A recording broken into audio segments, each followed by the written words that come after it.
Good morning, good afternoon, good evening, wherever you are in the world. This is Regan Elite there. Hello, everyone, with another Snowflake Talks. In this one, we're going to be talking about the Liberal Democrat Manifesto of 2024 for this general election. The date and time is the 11th of June 2024 at 12 p.m. UK time. Thanks for everybody who's coming along. We are dual streaming here on YouTube and on twitch.tv as well. So thanks for everyone for coming along live. I hope you guys enjoy this interesting fascination. We're going to be looking at the Labour Manifesto. For those of you who've kind of read it or maybe have got some ideas about it already, there is a live YouTube chat poll, but obviously if you want to reserve your vote for a bit later on, you're more than welcome to do so, asking in which area of policy do you like from the Lib Dems manifesto. It doesn't mean to say that you're a fan of the Liberal Democrats or that you approve of anything of the Liberal Democrats. It's maybe like something in there that you might like, even though that you may be a Conservative, a Labour voter, a Green voter, or even an independent voter. You know, it's just something there. If this is like, oh, you like this policy, but it doesn't necessarily mean that you're going to vote for the Lib Dems. It's just something that you find in their manifesto that you might find appealing to them. So I've picked three choices: healthcare, climate, and political reform. And then the other one is obviously whatever you've seen in their manifesto that you wanted to comment on there. The gang is here, and it's even better news, guys. I've got the orb working. I couldn't get it working yesterday, but I got it working today, and it's not making a buzzing noise at the plug socket, which is very good. So cross fingers, it stays like that for a good while. So we do have the orb, thank God, because we didn't have the orb or the lava lamp working yesterday. So that's a very, very good thing as well. So let's just see who's here in the chat, and we'll dive right into it. Mad Monk is here. That's fine if you can't comment. No worries, Mad Monk. I hope you're doing well, buddy. Stephen Banker is here as well. Good to see you, buddy. Hope you're doing well. One Angry Pagan is here as well. Good to see you. I hope you're doing well. Mezra, good to see you there. I hope you're doing well. Daisy Cooper is our MP here. Only voting for her as vote go to the Labour and Conservatives. Daisy Cooper was in my opinion was really good on the debate. I thought she handled herself very well there. But good to see you. I hope you're doing well. Stu Viking President is here. It's 12 p.m. where I am. Well, it's just past 12 o'clock here where I am. So there. So good to see you, Stu. Hope you're doing well. Solari the Cat as well is here. Good to see you. I hope you're doing well. Simon says 55 as well. No time to watch. Only give. No worries. If you can't stay live, it's all well and good. It's all well and good. You can always catch up in your own time, guys.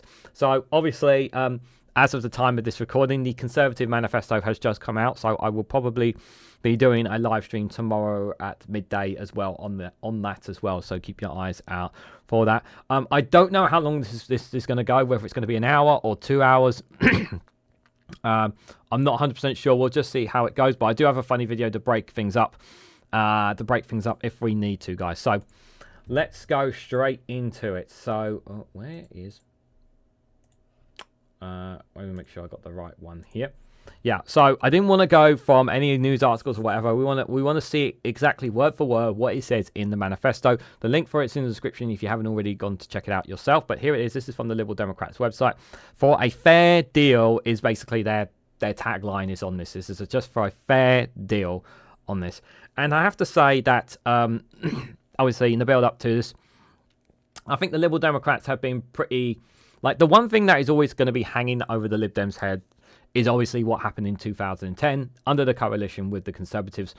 Obviously, without a shadow of a doubt, many people still feel that sting from them, that they feel betrayed, and understandably, some people feel that they've lost trust with the Liberal Democrats based on them getting into bed with the Conservatives back in 2010. Neither here or say it was an opportunity for Nick Clegg and the Lib Dems at that time to be in power, to actually make fundamental changes to the country. That's how they saw it, but they obviously didn't realise the kind of snakes that they were working with, and they've realised that now, that the kind of snakes they are, and seeing what's happened over the last 14 years since then, since they got kicked from 2015 as the Conservatives took complete control. They've seen what's happened. And I'm pretty sure they look back on that with deep regret, without a shadow of a doubt. But that doesn't mean to say that they will always be the same. People change, sometimes politicians change, and sometimes even the political party changes. And I would say that a lot of things that they have in their policies are pretty good. However, obviously, of course, I look back at 2019 election and look back at their manifesto, and Jo Swinson was far too ambitious. She was way over her head. She really had a chip on her shoulder, and they really didn't, and they really went too far, and they ended up getting absolutely pulverized at that general election because they set their bar way too high. So far, I would say that since then, Liberal Democrats have kind of kept quiet. Nothing too much been said much about them since that 2019 election. And only but in the local elections, they've made small gains here and there around. Nothing too big, I would say. But they've been over the last several months and years, they have been talking about, really banging on about the healthcare in the country. And obviously, they've been talking a lot about the environment as well, which we'll be looking into as well. Ed Davis has kind of been, I would say he's been a pretty solid leader, and he's someone that can resonate a lot with local people, considering that the situation that he has in dealing with his son as well, and what he has to go through for him. So there's a deep personal connection that he has with the National Healthcare Service, which is something he can always pitch to voters when it comes to that, which I think is really no one will ever forget in the tuition fees. Yes, no one will ever forget that. I mean, it was literally like, it was brought up in the debate, and Daisy Cooper, I thought, handled it well on that night.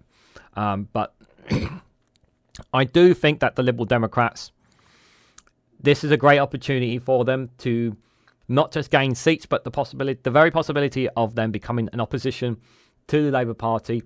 This is a great opportunity for them, and they should really try to push as hard as they can. They have their targeted seats, but there are seats that I think that may seem like a bit of a stretch, that perhaps maybe they could push a little bit more.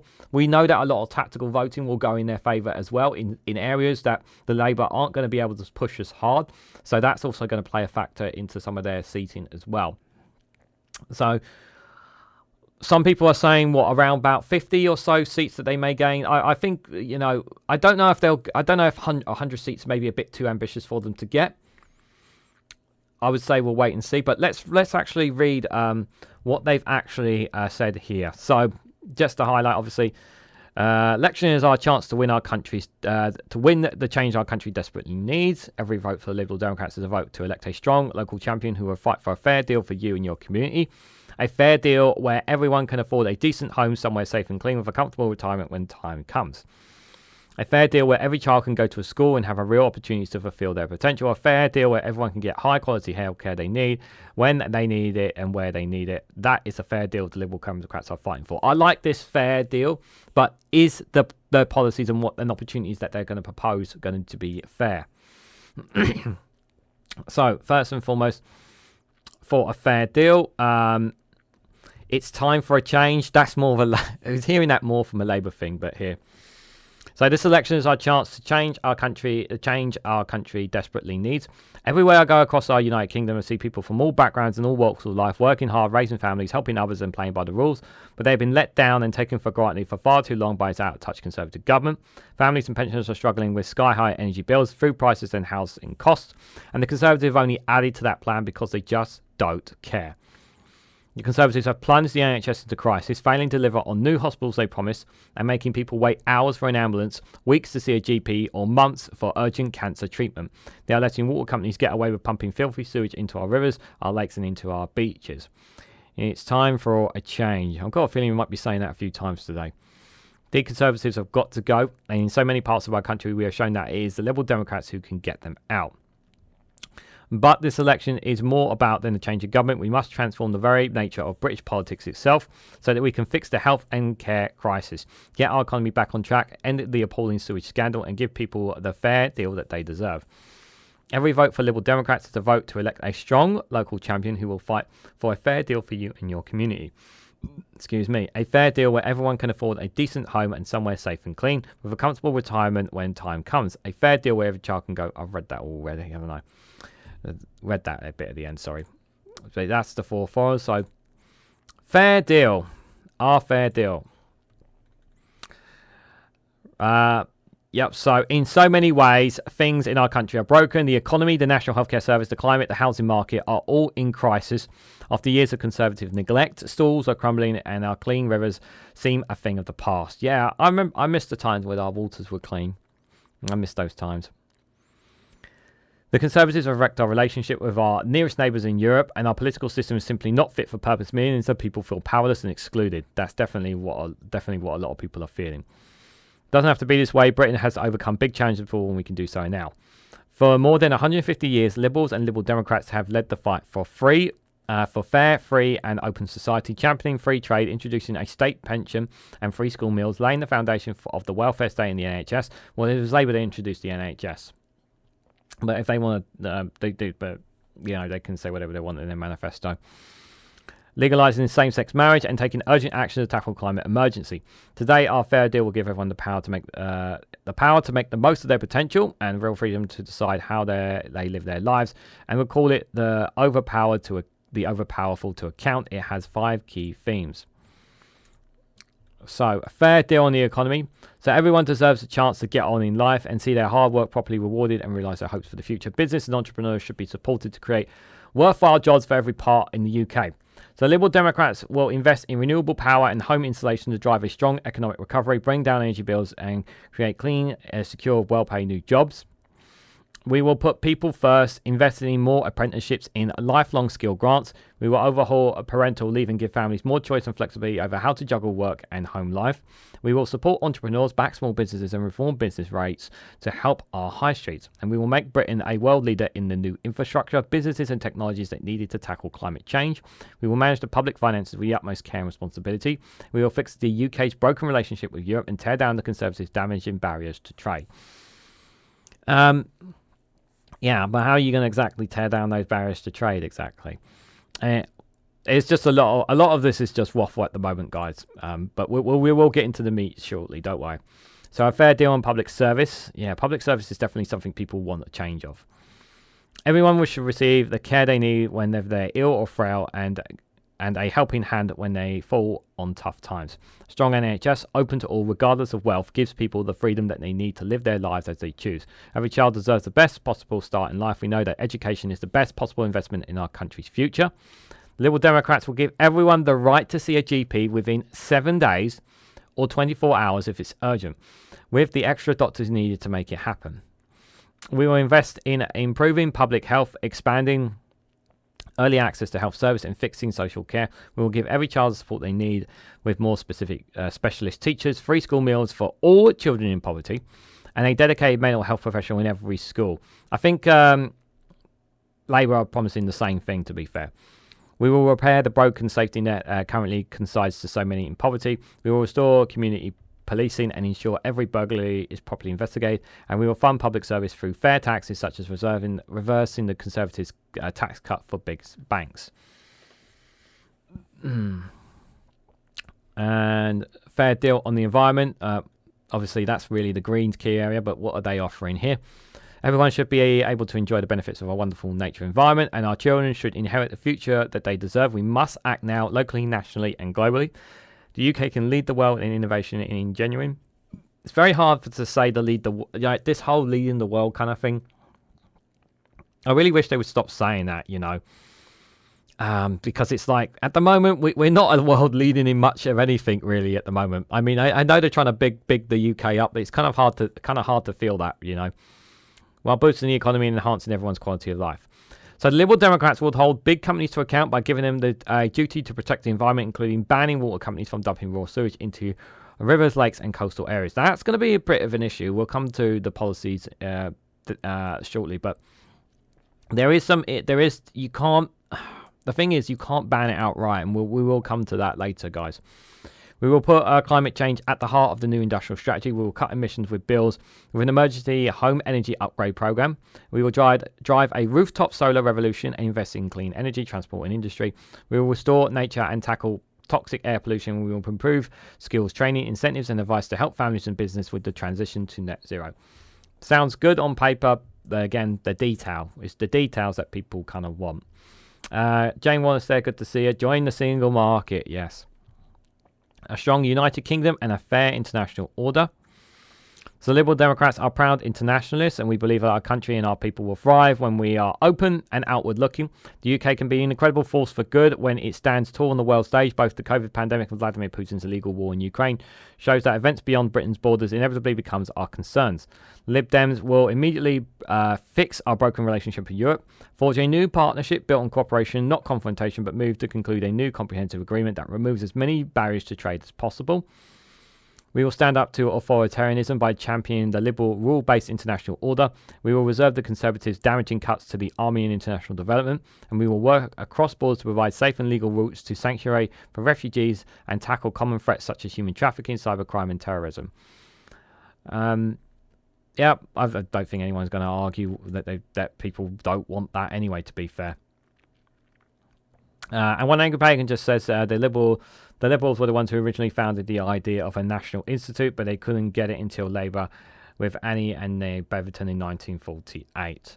Yeah, I'm assuming that the Lib Dems it was an idea that they wanted to push through, but they didn't have the necessary numbers, and Labour kind of took it on board. I'm going to go out on a limb and say, but correct me if I'm wrong on that, RAP.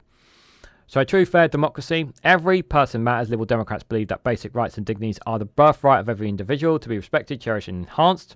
Everyone should have equal power in our democracy and be able to hold all members of Parliament properly to account. Liberal Democrats will introduce proportional representation for elected MPs and local councillors in England and cap donations to political parties.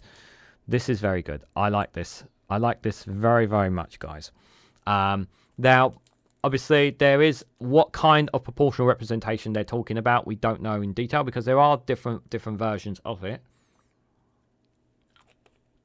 And I think that's a very important point to highlight as well, because there's not just one type. There's a variety of sites. It's the same with a universal basic income. So what kind of proportional representation would the Lib Dems be looking to? I think is the question that people need to ask them. But it is something that generally people want. So this is definitely something that will appeal to voters if they shout loud enough.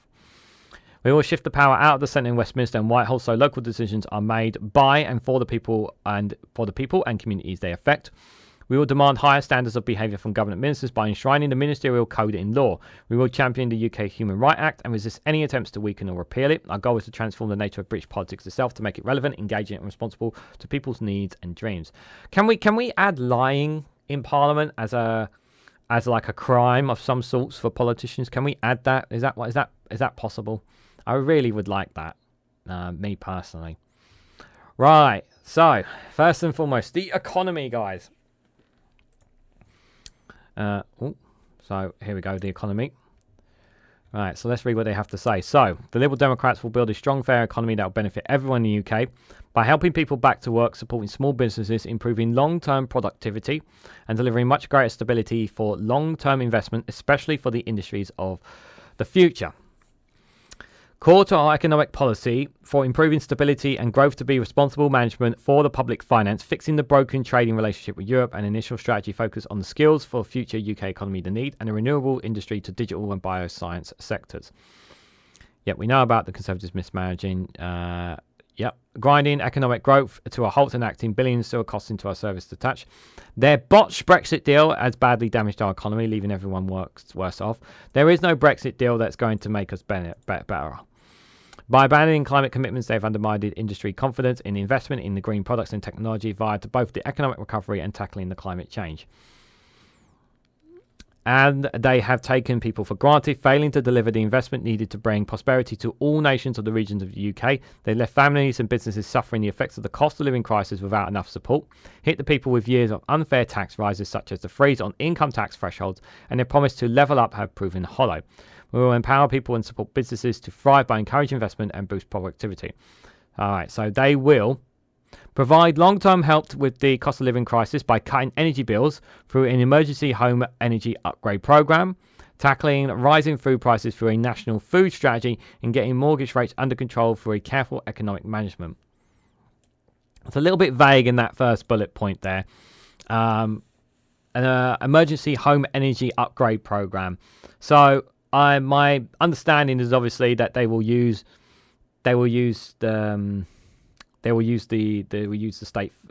taxpayer money obviously to push through quicker renewable energies, energy upgrades for people's homes and whatnot, such as obviously we talked about insulation. We know that the Greens and Lib Dems obviously want to insulate more homes a lot faster than the Labour, but obviously that may change with whatever the Labour manifesto will say, and obviously what the Green manifesto will say obviously as well.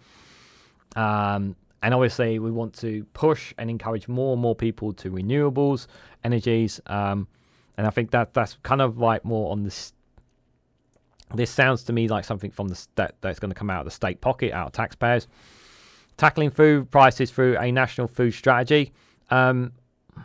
Like it sounds good on paper, but it's like, how is that going to, like, obviously we will get to the Brexit, what they said about, what they're saying about the EU single market, but how is this going to help exactly? This is the thing, like, sounds good on paper, but how is it going to help? Getting mortgage rates under control for careful economic management. Again, like, sounds good, but details. So invest in green infrastructure, innovation and skill to boost economic growth and create good jobs and prosperity in every nation and region in the UK while tackling in the climate crisis. Sounds similar to the kind of thing that Labour wants to do. And obviously I'm expecting this kind of rhetoric from the Green Party as well. Jon Snow, good to see you there. And QA Library, good to see you both. Hope you're doing well. Sounds good in a statement. You know, when you're seeing that, it's like, oh yeah, that sounds really good. How? Is a question that I ask. Repair the broken relationship with Europe, and which acts as a brake on the economy and costs the UK investment, jobs and tax revenue. Yep, I think without a shadow of a doubt, this is something that Labour will look to build back the relationship between us and Europe. I do expect that to happen, and obviously I don't think anyone's in any mind that they can add that in there, knowing that they're not intending to get into power anyway. But I think all the parties, with the exception of the Conservatives, want a better relationship with Europe. So that's just an added one really there. Foster stability, certainty and confidence by managing the public finances. Responsibility to get the national debt falling as a share of the economy and ensure that day-to-day spending does not exceed the amount raised in taxes while making the investment of the country's needs. The thing is, I remember when the Conservatives talked about getting the national debt down, and that's why they introduced austerity. That was their argument of why we needed austerity, to get the national debt down. And it's just gotten worse. Now some Conservative voters will counter-argue to me and say, well, we had the war in Ukraine and the COVID pandemic, and yes, but was the national debt really falling under the Conservatives during that austerity time? Was it really going down? I don't think it really was, in all honesty. Billy Kershaw, good to see you there. I hope you're doing well. Much of this is similar to much of what Labour has been talking about. Yeah, there is actually no question that some of this manifesto is a bit of cherry picking from the Greens and Labour. I'm not going to deny that. And it could even be the other way around as well, to be fair. But like, the thing is with the whole national debt thing, I feel like there's no way that we can't get I don't think at the moment I don't see a way how we can get the national debt in particular to sort that out. And I think it's something that we shouldn't be paying attention to right now. Like, what good is trying to deal with the national debt when we have a country that's not even functioning right now? That's the way I look at it. We need to get the country on its feet and ignore the national debt. If the debt gets higher, then let the debt get higher and we'll deal with it later. Like, get the country on its feet is the priority for me. Put an end to the Conservative waste and give taxpayers real value for money, giving HMRC the resources it needs to properly tackle tax avoidance and evasion. Will that include, obviously, some of the more wealthier people? Will they be closing a lot of loopholes, shall we say, in some of the taxes? That's something I think I would like to see as well. Implement a tax policy that recognises how high the Conservatives have raised personal taxes, making the cost of living crisis worse by instead focusing tax changes on reversing the Conservatives' tax cuts for big banks and imposing a proper one-off windfall tax on the super profits for oil and gas producers and traders. Why only a one-off? Why only a one-off? Like, we can tax a hell of a lot more. Why only a one-off windfall tax? That doesn't sound right to me. There. I wonder which of the two parties will say they need to rejoin Europe first. It'll be interesting. I don't know if Labour are going to specifically say that in their manifesto, but it does give us food for thought, QA, if I'm honest. Finding a Tory voter will be like finding someone they voted for Brexit pretty soon. Well, we've seen that there are people out there who are going to vote Conservative no matter what. So Larry, we've heard them in videos and whatnot. There are Conservative voters out there, no matter how bad things get. They're going to vote. They're going to vote for them regardless. It's no matter what we say. So in addition, we will create new good jobs and prosperity in every nation in the region in the UK by launching an ambitious industrial strategy to incentivize businesses to invest and create good jobs across the UK, set out in Chapter 4. Continuing to champion investment in Northern Powerhouse, Western Gateway and Midlands Engine. Support local and regional economic partnerships to coordinate development projects and boost growth in their areas. Working with devolved administrations to develop joint policies and partnerships to boost growth across the whole of the UK.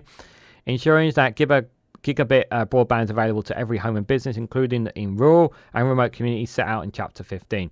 This one here, obviously, the broadband, this is something that should be... If this is not in every manifesto, I don't know what's wrong with them. Like, everyone across the entire UK should have decent internet connection. For me, there should not be an excuse for this at this point. If we still have areas, I'm sure there are still areas of this country that don't have it. That needs to be addressed.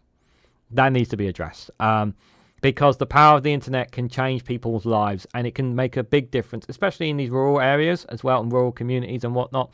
Like them not getting that internet, or they do have internet, but it's very weak internet. That's something that should be something that should be on a cross-party consensus. Should not. So I think everyone should be in support of that. Champion investment in Northern Powerhouse, Western Gateway, and Midlands Engines. I mean, this is a nice word salad, but again, like, how do you invest? How are you going to do that exactly for details? But it sounds good again. I like this, supporting local and regional economic partnerships. Sounds very good. Working with devolved administrations. Yep. Obviously, that just makes sense to say such things. So foster stability, certainty and confidence that are vital for economic growth and investment by protecting the independence of the Bank of England and keeping the inflation target of 2%. Ensuring that all physical events are accomplished by independent forecasts from the Office of Budget Responsibility. Increase investment in green infrastructure, including renewable energies and zero carbon transport, industry and housing, set out in Chapter 4, 5, 14 and 16, and give a clear zero carbon remit to the UK Infrastructure Bank. We'll get to those, the green infrastructures and whatnot, so when we get round to them. Remain committed to delivering the United Nations Sustainable Development Goals in the UK and around the world. Yep, happy with that. Work with partners in international forums, including the OECD and the UN, to tackle international corporation tax avoidance for the benefit of all countries and to make the case for increasing global minimum rate of corporation tax to 21%. Corporation tax, I'm kind of torn on that, because the part of me feels like it should be more, but maybe that's just me. I've said in the past, guys, I'm not very good with taxes, so you guys in the chat are the ones who need to educate me more about taxes. Our priority for tax cuts, when the public finances allow, will be to cut income tax by raising the tax-free personal allowance, benefiting the vast majority of families by tackling more low-paid workers out of paying income tax altogether. More wealth taxes is what we should have, in all honesty, and they don't need to be that cruel either. Make the tax system fairer and raise the money needed in our investment plan by reversing the Conservative tax cuts for the big banks, restoring a bank surcharge and bank levy revenue to 2016 levels in real terms, increasing the digital service tax on social media firms and other tech giants from 2% to 6%, like those so far, fairly reforming capital gains tax to close loopholes exploited by the super wealthy, again, like that, introducing a 4% tax on the share buyback scheme of the FTSE 100 list companies to incentivize productive investment, job creation and economic growth. Like all these. Don't really have a problem with any of them. I like all these. So I'm very, very happy with them. Good afternoon, Joe Lefty. Hope you're doing well. End of retrospective tax charges, such as the loan charge brought in by the Conservatives, and review the government's work payoff work in the IR35 reform to ensure self-employed people are treated fairly. Expand the British Business Bank to perform a more central role in the economy to ensure the viable small and medium-sized businesses have access to capital, and enable it to help crowd in private investment, and in particular in zero-carbon products and technologies. Empower consumers and ensure that everyone can enjoy the benefits of new technology by setting their UK-wide target for digital literacy and requiring all products to provide a short, clear version of their terms and conditions. Setting out the facts they relate to individuals' data and privacy. Introduce a national financial inclusion strategy and require both the Financial Conduct Authority and the Product Can't say that word, sorry. Regulation authority to have regard to financial inclusion, such as protecting access to cash. That's very important. That's very important. Keeping access to cash is very important, especially in remote areas. Yes, supporting banking hubs. This is something Labour I want to do anyway, so I'm glad they're both in agreement on that. Expanding access to bank accounts, delivering SHIDA complaint student finances, and supporting vulnerable consumers. Yep, happy. I'm happy with that. I don't think we have anything on that when it comes to the economy. Pretty happy with that kind of that. To be fair, didn't realise we were going to be talking 40 minutes on the economy, but there you go. How much makes you wealthy? Says John Snow. Let's just have a quick look at it. Sunak is putting off his own voting base. It's really funny, says one angry pagan. I'm sure it is. I'm sure you're all looking forward for me to reading the Conservative Manifesto.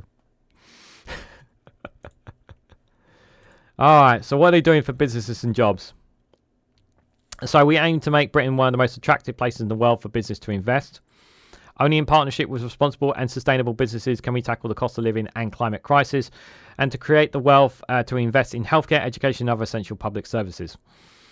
Private entrepreneurs is the principal engine of growth and prosperity in the UK. We will support it by creating a stable business environment with smart regulation and investing in skills, infrastructure, research and innovation, and in return we expect businesses to commit to promote skills equality and good governance and to support local communities. The Conservative government has failed business and workers. Growth is minimal, productivity is slipping, and consistent U-turns have badly damaged business confidence. Yes, without a shadow of a doubt, the U-turns that they have done have definitely hurt business confidence. Unfair tax hikes have further dented our prosperity, and our town centres and high streets are crying out for a fair business rate system. Yeah, there's so many high streets that are suffering as a result of some of the decisions the Conservatives have made. The Conservatives' botched deal with Europe has done enormous damage to British businesses, putting up new barriers to trade and creating rims of red tape. The UK has less clout in trade negotiation. The US is not interested, and the new trade deal the Conservatives have signed will undercut high environmental standards and hurt our farmers. 100%. I like you mentioned the farmers there. That's because the farmers have definitely been hurt by the trade deals that we have gained from Australia and New Zealand, for example, as well. We will work in partnership with businesses to offer sustainability and ensure that we maximise the opportunities for investment, growth and employment across the country. We will make the UK a world leader in ethical, inclusive new technology, including artificial intelligence, and a global centre for development, manufacture and exploit a clean technology. And we will prioritise the depth and quality of trade deals, ensuring they deliver the benefits for the whole of the country. So they say they will, this is the things that they will do. Develop an industrial strategy that will give businesses certainty and incentivize them to invest in new technology to grow the business, create new jobs and tackle the climate crisis. Unlock British business global potential by bringing down trade barriers and building strong relationships with our closest trading partners, including fixing our broken relationship with Europe, so set out in chapter 22. We'll get to that. Fix the skills and recruitment crisis by investing in education and training, including increasing the availability of apprenticeships and career advice for young people. I like this. As long as they're prepared to put their hand in their pocket to do so, I'm all down for this, because it's not just a case of relying on private sector to improve apprenticeships and career advice. It's something that the government needs to put its hand in its pocket to if we want to get more people, especially young people. We need to give more opportunities for our future generations. Boost productivity and empower more people to enter the job market, such as parents, carers and disabled people, by making the most technology and new ways of working. Boost small businesses and empower them to create local jobs, including by abolishing business rates and replacing them with a commercial landover levy to help our high streets. Yeah, something needs to be done to give more small businesses something on their feet. I do think there needs to be more to incentivize businesses on high streets as opposed to those online. There needs to be more done to give them that, and I hope this something like this would help. Introduce a general duty of care for the environment and human rights in business operations and supply chains. Yeah, that's obviously tied into the economy, climate there. Sorry. So, in addition, re-establish the Industrial Strategy Council and put on a statutory footing to ensure vital oversight, monitoring and evaluation of the industrial strategy for the long term. Support British industry to cut emissions while holding businesses to account for their role in tackling climate change, set out in Chapter 5. Support science, research and innovation. I think everybody's in favour of science, research and innovation, particularly among small businesses and startups, in universities and in zero carbon. Environmental and medical technologies, including by continuing to participate in the Horizon Europe. Yep, we want to do that. And joining the European Innovation Council. Yep, we definitely want to get back into that. Aiming for at least 3% of GDP to be invested in research and development by 2030, rising to 3.5% by 2034. That's an interesting one there. So they want research and development to be at least 3% there. Now, obviously, our growth right now is not very good. So they're setting themselves a target if they were to be in any kind of coalition to try and aim for that. So that's an interesting one. Ensure the UK has the highest possible standard of environmental, health, labour and consumer protections, at least matching EU standards. Tackle the productivity crisis by encouraging businesses to invest in training. See, this is what I said about like you're asking businesses to put their hands in their pockets, like. You want to encourage business. No, the word that I would use, incentivize. Encouraging and telling them that they need to invest more is one thing, but it's another thing if you incentivize them. If you give something back here for businesses that invest more in training, that's a key thing for me. I don't think it's enough to simply tell businesses that we need you to encourage more people need you to train more people. It's not good enough for some private businesses. So there needs to be an incentive for businesses to do so. And I think that's a really important thing. Take up digital technology to become more energy efficient, including through our industrial strategy and reform of business rates. Work with major banks to fund the creation of a local banking sector dedicated to meeting the needs of small and medium-sized businesses. Okay. Power scale up companies, especially outside of London and the South East, using innovative ways of crowding in private sector investment. Again, it's like, well, it sounds good on paper, but not really a lot of detail. Create a clear, workable, well-resourced, cross-sectoral regulatory framework for artificial intelligence that promotes innovation while creating certainty for AI users, developers, and investors. Establishes transparency and accountability for AI systems in the public sector. Ensures the use of personal data and AI is unbiased, transparent, and accurate, and respects the privacy of innocent people. Negotiates UK's participation in Trade and Technology Council with the US and the EU, so we played a leading role in global AI regulation and work with international partners in agreeing common standards for AI risk and impact assessment, testing, and monitoring and audit. Yeah, I'm happy with all that kind of stuff that we need, obviously, for artificial intelligence. Unlock British business global potential, bring down trade barriers. Yep, I said that again. Giving Parliament real power by setting UK trade policy and ensuring it is properly consulted on a signs-off on negotiating mandates and any completed international trade agreements. Ensuring that all information small and medium-sized entrepreneurs need on trade is readily available for a single point of contact with tailoring support to those who need it. Yeah, this is something that I think is definitely needed. The communication between government and businesses has been nothing short of shit, and that needs to be re-established without a shadow of a doubt. And not just talking about main businesses, but small consortium businesses. The communication really does need to be done, needs to be greatly enhanced there. Making it clear objectives of trade ministers to boost trade by small British businesses. Placing human rights, labour, environmental standards and protection at the heart of international trade deals. Support our well-renowned whisky industry by renewing the UK excise stamp duty to better support whisky exports. So for all those whisky lovers out there, I'm sure they'll be happy about that one. Cut resource use, waste and pollution by accelerating the transition to more circular economy that maximises the recovery, usage, reuse, recycle and remanufacturing of products.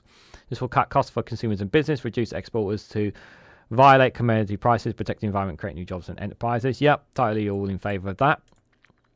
Promote a public benefit company model for monopoly utilising companies. Encourage employers to promote employees' ownership by giving staff in listed companies with more than 250 employees a right to request shares to be held in trust for the benefit of employees.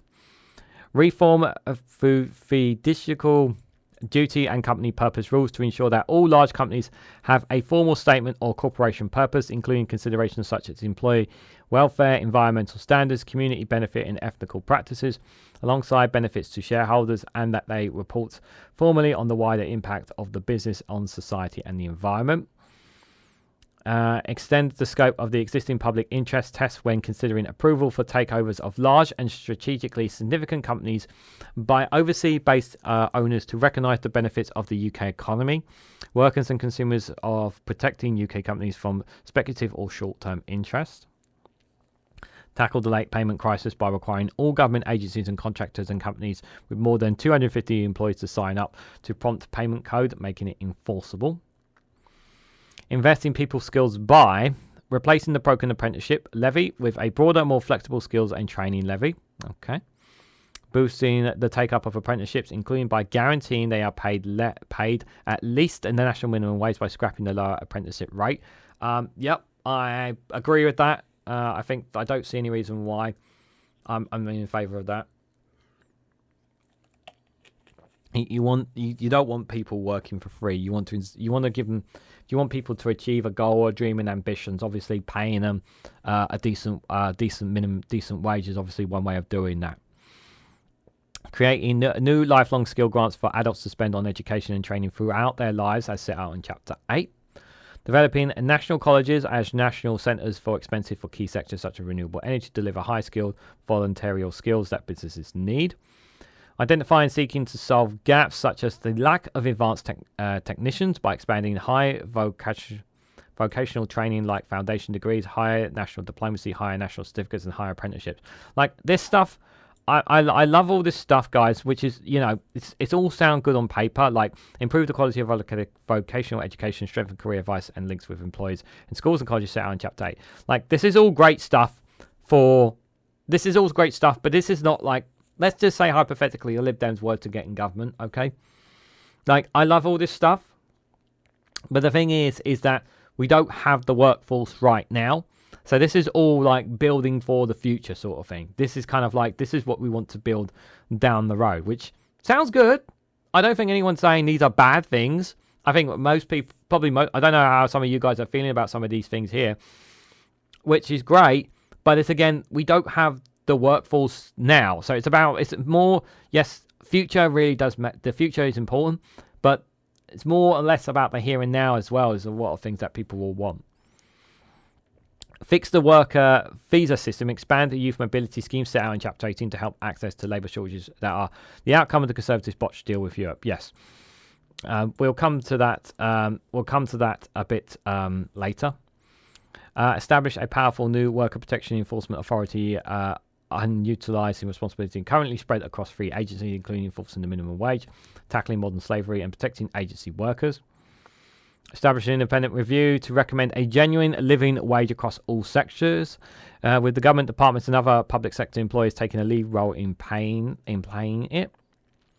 I like this independent review, separate from the government. Obviously, it'd be set up by the government to do something about the living wage, because this is something obviously that we need to look into for sure, because right now people aren't getting a fair, decent pay wage without a shadow of a doubt in a lot of areas, key areas. The minimum wage is not good enough. Modernise employment rights to make it fit for the age of the gig economy, including by establishing a new dependent contractor employment status in between employment and self-employment, with entitlements to basic rights such as minimum earning breaks, sick pay, and holiday entitlements. Renew the tax and national insurance status of employees, dependent contractors, and freelancers to ensure fair and comparable treatment. Setting a 20% higher minimum wage for people on zero-hour contracts at times for normal demand, and give compensate them for uncertainty of fluctuating hours of work. Giving a right to request fixed hours contract after 12 months for 0 hours agency workers and not to be unreasonably refused. Reviewing rules concerning pensions so that those in the gig economy don't lose out and portable between roles is protective. Shifting the burden of proof in employment tribunals regarding employment status from individual to employer. Yep, don't have any issues with most of them. Expanding parental leave and pay, including making them day one rights set out in Chapter 9. Yep, all for that. fix the broken statutory sick pay system by making it available to more than 1 million workers who are earning less than £123 a week, most of whom are women. Align the rate with the national minimum wage. Supporting payment available from the first day of missing work rather than the fourth. Supporting small employers with statutory sick pay costs, consulting them on what's best ways to do this. Yeah, this obviously this ties into a lot of those last bits there. Obviously ties into workers' rights, which I think definitely we need to work more on for sure. There's definitely a lot of workers' rights that are definitely are a fundamental issue here, guys. Climate change and energy. So let's have a little gander on this. Just going to have a bit of a drink. What do you guys think of some of these so far? Marcus is spot on when he says we should have a nationalised building company that protects on building low-cost and council houses, so Solara the cat. One Angry Pagan says we know the issues, it's the solutions we need. A QA Library says agreed. We should act as self-employed people are critical to our economy. So why didn't you support the 3.8 million excluded UK during COVID? Exactly. They weren't there. They weren't there for the self-employed during the pandemic. It was definitely a major issue. That is for sure. Solutions tried so far. Change the timing, that didn't work. Change the location, that didn't work. Change the PM, that didn't work. Change the narrative, that didn't work, says Joldy. Good to see you there, buddy. Hope you're doing well. And Satru Hoshi, good to see you there as well.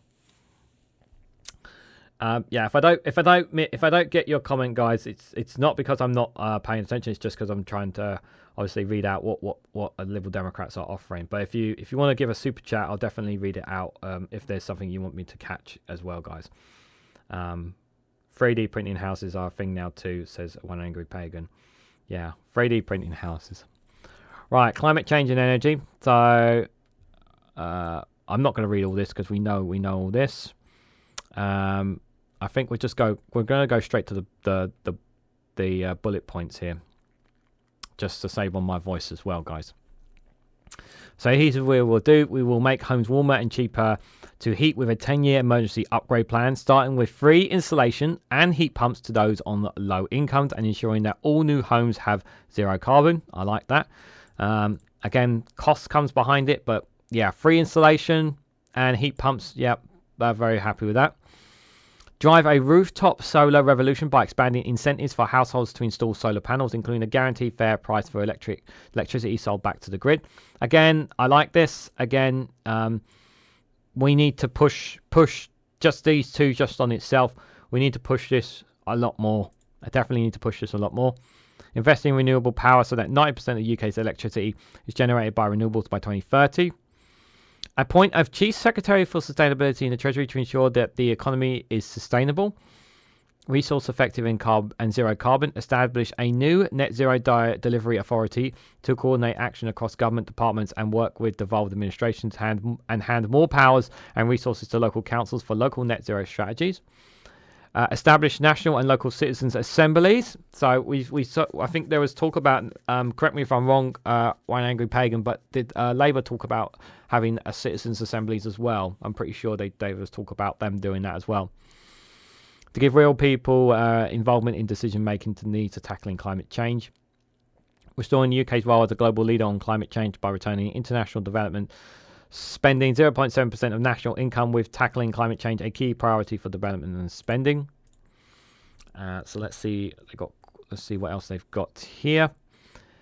Meeting the UK Paris Agreement. Yeah, we expected that. Requiring the National Infrastructure Commission to take fully into account the environmental implications of national infrastructure decisions. Yeah, thing we're not expecting. Investing in education and training equipment with the skills needed for low carbon future. One Angry Pagan says yes, they are. Yeah, I thought so.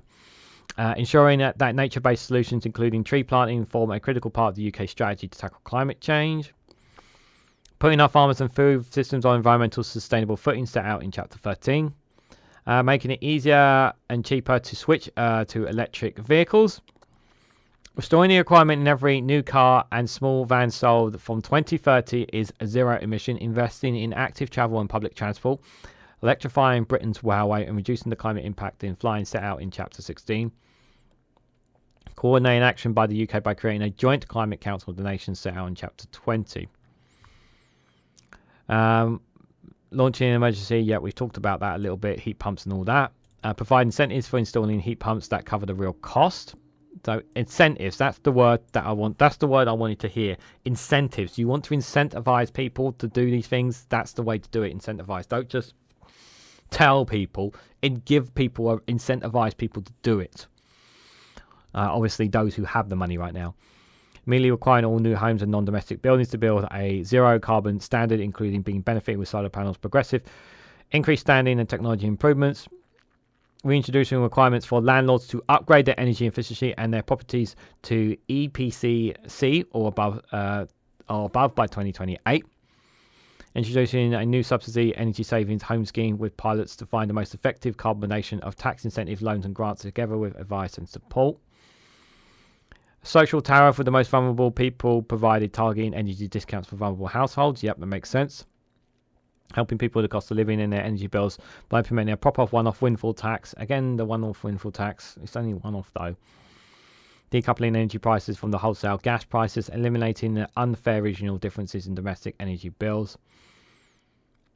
Accelerating the deployment of renewable energy and delivering sustainable energy by removing the Conservatives' unnecessary restrictions on new solar and wind power and supporting investment initiative in tidal wave in particular. Does that mean they're scrapping any kind of taxes on them? I hope so. I hope so. Now, when it says unnecessary restrictions, are they talking about certain green? What are we talking about specifically here? Like, are we talking about brownfields? Are we going to let build more in the sea? Like, details. I'm kind of done a bit like, what do you mean by that? Maintain the ban on fracking and ban on coal mines. Totally for a favour for that. We don't need fracking and coal mines. No waste of time they are. Building the grid infrastructure required facilitated by a strategic land and sea use framework as set out in Chapter 15. Implementing the UK's G7 pledge to end fossil fuel subsidies, while ensuring a just transition that values the skills and experiences of people working in the oil and gas industry, provide good opportunities for them, take special care of the regions and communities most effective. Investing in energy storage, including green hydrogen, pump storage and battery capacity. Yep. Working together with our European neighbours to build sustainable supply chains of renewable energy technology. Yeah, we'll expect that. Building more electric interconnectors between the UK and other countries to guarantee security of supply. Located carefully to avoid disruption to local communities and minimise minimum environmental damage. Empowering local authorities to develop local renewable electricity generation and storage strategy. Yep, you want to incentivise more people to do it on their own as opposed to just if people are able to do it on their own, that kind of stuff, you know, like I've seen some people's homes and whatnots, they build like little windmills and all that kind of stuff. It makes small little differences, you know. So yeah, I'm in favour of that. Giving low carbon generators the right to export their electricity to an existing generating supplier on fair terms. Requiring large energy suppliers to work with community schemes to sell the power they generate to local customers. Reducing any access costs for grid connections, reforming the energy network permit to local energy grids, guaranteeing that community benefits funds receive a fair share of the wealth generated by local renewable infrastructure. Restoring international development spending to 0.7% of national income, with tackling climate change a key priority. Yep. Leadership on the Paris Agreement. Working together with our European neighbours. Yep, they said that already. Continuing UK support and UN damage and lost funds for countries particularly vulnerable on the impact of climate change, ensuring a transition for all. Pressing the OECD countries to agree to end subsidies for foreign fossil fuel projects. I mean, like, everyone's going to be saying that, but you ain't going to stop China and America doing that, really, to be fair. It's down to those countries. I mean, it's all well and good saying that, but yeah, it's a bit of bit difficult to make them do it. Hold businesses to account for their role in tackling climate change, introducing a general duty of care for the environment, requiring all large companies listed on the UK Stock Exchange to set out targets consistent by achieving their net goal and reporting on their progress, regulating financial services to encourage climate-friendly investment, including requiring pension funds and managers to show their portfolio investment are concise with the Paris Agreement, and create new powers for regulators to act if banks and other investors are not managing climate risk properly. Not sure if that's really going to make a massive difference, but there we go. Support British industries to cut emissions by setting out clear and stable roadmap to net zero, repairing the damage done by the Conservatives' U-turns. Yep. Expand the market for climate-friendly products and services. Yep. Implementing the carbon border adjustment mechanism for high emission products, protecting UK business and unfair competition. Reducing emissions from industrial process by supplying carbon capture and storage in new low carbon emissions for cement and steel production. The thing is that are they going to be able to protect the British steel? What British steel we have left here? I think that's a question I have as well. Provide more advice to companies on cutting emissions, supporting development of regional industrial clusters for zero carbon innovations, and increasing the industrial energy transformation fund. Interesting there. Some interesting policies there, I would say. That is for sure. What are you guys saying in the chat then? QA Library says USA last 5 years has dropped coal power productively by a record amount. Even the National Coal Museum is run on solar power. Wow. We know that Poland relies still a lot on its coal industry as well, I believe. I'm pretty sure it's Poland. They're one country in the world that relies heavily still on that industry. Correct me if I'm wrong. We don't need fracking, says One Angry Pagan. No, we don't need to it. We need to upgrade our dams too, said One Angry Pagan. Yep, that's a good point as well. Decoupling energy prices, more details. With regards to the energy, I didn't read in that. Correct me if I'm wrong, but I'm pretty sure I didn't see anything on that that's saying about making sure. And you brought up a great point, One Angry Pagan, and that's about stopping because of our changing environment and climate. What are we doing to make sure that we are protecting rural areas from the likes of floods and whatnot? What are we doing to tackle them exactly? And that's something that I didn't see read anywhere in there. Don't raise some questions, definitely. Right, so before I go to health, because it's definitely going to hurt me, hurt my voice, because we've gone over an hour already, guys. I'm just going to play a funny video for you guys, just to kind of break the ice a little bit, guys. I hope you enjoy this little funny video. It's an old one from Matt Green, but I thought just kind of break things up a little bit that we much needed anyway. So it's an old one with Matt Green where Liz Truss meets her publisher. So I hope you guys enjoy this. Ah, Liz, there you are. Hello. No, over here. Oh. A little bit more to the right. Now you're speaking my language. So sorry, I didn't have anybody here to do my hair for me, or show me where the computer was, or how to turn it on. Right. Or how to use Zoom. Well, you're here now. Oh, I think you've frozen, Liz. Huh? So, should we get I'm sure you're very excited you've decided to publish my book. Well, that was actually my predecessor, but... Oh, I know all about replacing someone brilliant yet flawed. I didn't say that. I can't believe I've finally written a book. Yet another achievement for little old Lizzie. Successful foreign secretary, record-breaking prime minister, best-selling author. Well, we haven't published it yet. Oh, think positive, Mark. I can't see any way that this won't be a massive success. Can't you? No. I just wanted to check a few passages with you, if that's all right, just to check that you're okay with everything before we send it off to the printers. Okay. So, the bit... There's something on my screen. Oh, it's another smear. So, the bit where you talk about the death of Her Majesty the Queen. Awful day. Yeah. I had so many plans and poof, suddenly there was a funeral to arrange. Yeah, there's this whole paragraph where you say how annoying it was. You actually use that word. It was annoying and inconsiderate and actually quite rude. Perhaps we could cut that down a bit? For space? If you like. Okay. Oh, how about we cut everything up to, and I found myself thinking, why me? Why now? I mean, that's still a bit... Okay, fine. Then there's this passage. The Queen leaned close and whispered to me, "Dark forces are abroad in this country. I have to tell you that I fear for my life and all of our lives. You are the chosen one, Elizabeth, and you must take over from me and be the greatest Elizabeth in the country. So pace yourself." Gripping, isn't it? Like a thriller you might buy in a supermarket. Did she definitely say all that? She certainly should have done. Right, then this stuff about the furniture? We were or evicted before it was delivered. Wasn't that outrageous? Memorable, certainly. You don't think it sounds a bit pathetic? Look, David, everyone can sympathise with bad delivery. From who? The furniture shop. Ah, yes, of course. You've also got this whole section on chevening, which reads like a bad TripAdvisor review. Well, the phone signal was dreadful. I was trying to have secure phone calls hanging out the window. Couldn't that be seen as a bit of a national security threat? Telling our enemies that when the foreign secretary's at chevening, they're basically incommunicado. How dare you? I was wearing pants. What? I wasn't going incommunicado. Do you mean going commando? Listen here, Clive. I'm a big supporter of our armed forces. Did you know I once drove a tank? Off a cliff? Look, is there anything else you need, Simon? Because I've got a speech at a think tank later on and I need to rehearse my route from the stage to the door. Right, the title. 10 years to save the West. I thought you liked it. Yeah, it's more this subtitle you've added. Why I'm right and everyone else is wrong, and how being Prime Minister is jolly hard actually, so why can't everyone just back off? Too subtle? We might not have space on the cover. Save it for the paperback. Oh god, the paperback. Although, then it would have to be 9.5 years to save the West. Which I actually think sounds better, don't you?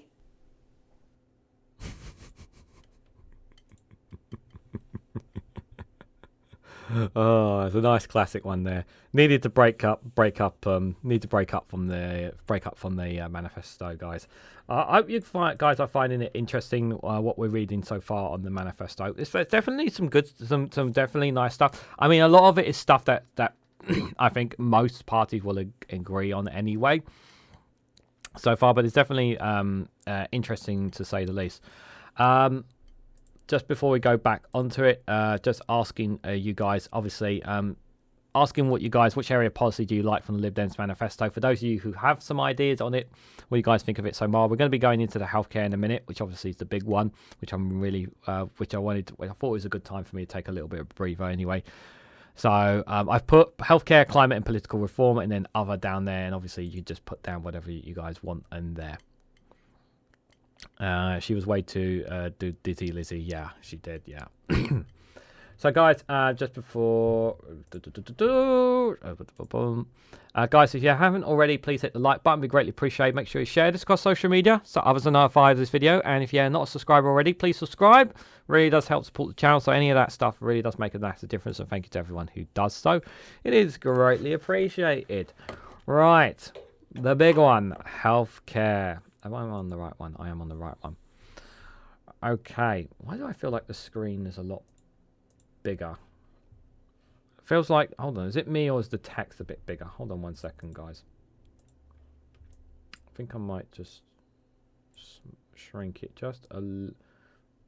Feel like the text is too big. Maybe that's just me. I'm just going to adjust the...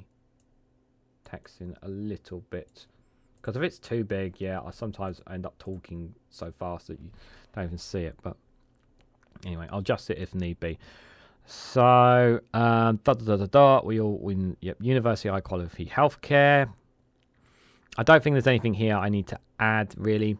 Yep, Conservative plan NHS for crisis, as has the NFP, SNP in Scotland and Labour in Wales. Well, Wales is obviously Labour when Wales is obviously a lot worse. And Scotland's SNP, I wouldn't say it's the same comparison as England's one, I would say. Don't agree with that. I'm not going to read all this, guys, because I'm just going to save my voice. Lib Dems believe that people should be in control of their own lives and health, and everybody should get the care they need. Yeah, I'm sure everyone agrees with that. Plans to tackle the crisis at the front door and at the back door of the NHS, they say. So let's see, what are they going to do?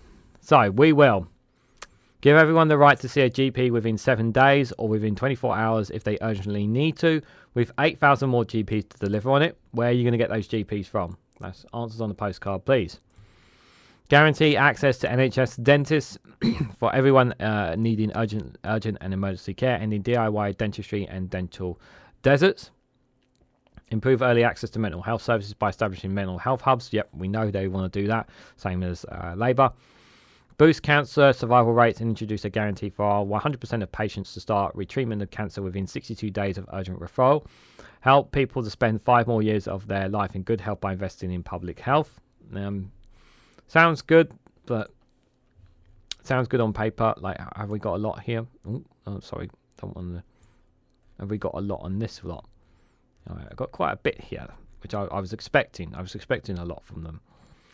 Right, so give everyone the right to see a GP in the most appropriate pattern. Yep, we've read that already. Increase the number of full-time equivalent GPs. We read that already. Giving everyone 70 plus and everyone with long-term health conditions access to a named GP. Freeing up GP times by giving more prescribing rights and public health advisory service to qualified pharmacists, nurse practitioners, and paramedics. Introducing a universal 24/7 GP booking system. I'm assuming that would be an app of some sort to go with that. Removing top-down bureaucracy to let practices hire the staff they need and invest in training. We want to make things as simple as possible for people when it comes to that. Establish a strategic small surgeries fund to sustain services in rural and remote areas. Yep, totally agree with that.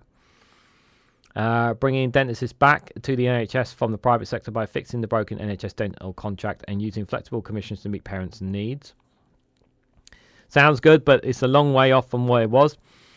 Introducing an emergency scheme to guarantee access to free NHS dental checkups for those already eligible. Children, new mothers and those who are pregnant and those on low incomes. Guaranteeing appointments for all those who need a dental check before commercializing surgery, chemotherapy or transplant. Again, sounds good, but don't really know too lot about the detail of it, to be fair. Provide a supervised toothbrushing training for children in nursery and schools. This is a blatant it's a blatant rip-off of Labour, that one. Scrapping VAT on children's toothbrushes and toothpaste. Work towards a fair and more sustainable long-term funding model for pharmacies built on a pharmacy-first approach to give patients more accessible routine services and ease the pressure on the GPs. This sounds like something... What's this sound like? It's more like something that the Conservatives were talking about, pushing more the emphasis on pharmacies. Excuse me. I feel like the pharmacies already are struggling as it is. Yeah, they're feeling a bit of the strain as well because of our healthcare system. Improve early access mental health services by, we've talked about that already. Offering regular mental health checkups at key points of people's lives when they are most vulnerable ill health. Putting dedicated qualified mental health professionals in every school. We've read that already. Ending out of area mental health placement by increasing capacity coordination between services, ensuring that no one is treated far from home. Extending young people's mental service up to the age of 25 to end the drop-off experience for young people transitioning to adult service. Increase access to clinically effective talking therapies. I like that. How you would do that, I'm not sure, but I like this idea. Getting more people to talk, I think, is really important. And we need to incentivize more people to do that. Taking an evidence-led approach to preventing and treating eating disorders and challenging damage stigma about their weight. Making prescriptions for people with chronic mental health conditions free on the NHS as part of our commitment to renew the entire schedule of exemptions from prescription charges. Transforming prenatal mental health support for those who are pregnant, new mothers, and those who have experienced miscarriage at stillbirth. Tackling stigma through continued support of public education, including time to talk. Cutting suicide rates with focus on community suicide prevention service and improving prevention training for frontline NHS staff. Recognising the relationship between mental health and debt. Providing better signposting between talking therapy and debt advice. There needs to be more humane and compassionate talk when it comes to this stuff. I hope the Lib Dems push more on that. And in an inappropriate and costly inpatient placement for people with learning disabilities and autism. Modernising the mental health act to strengthening people's rights and giving more choice and control over their treatment and preventing inappropriate detentions.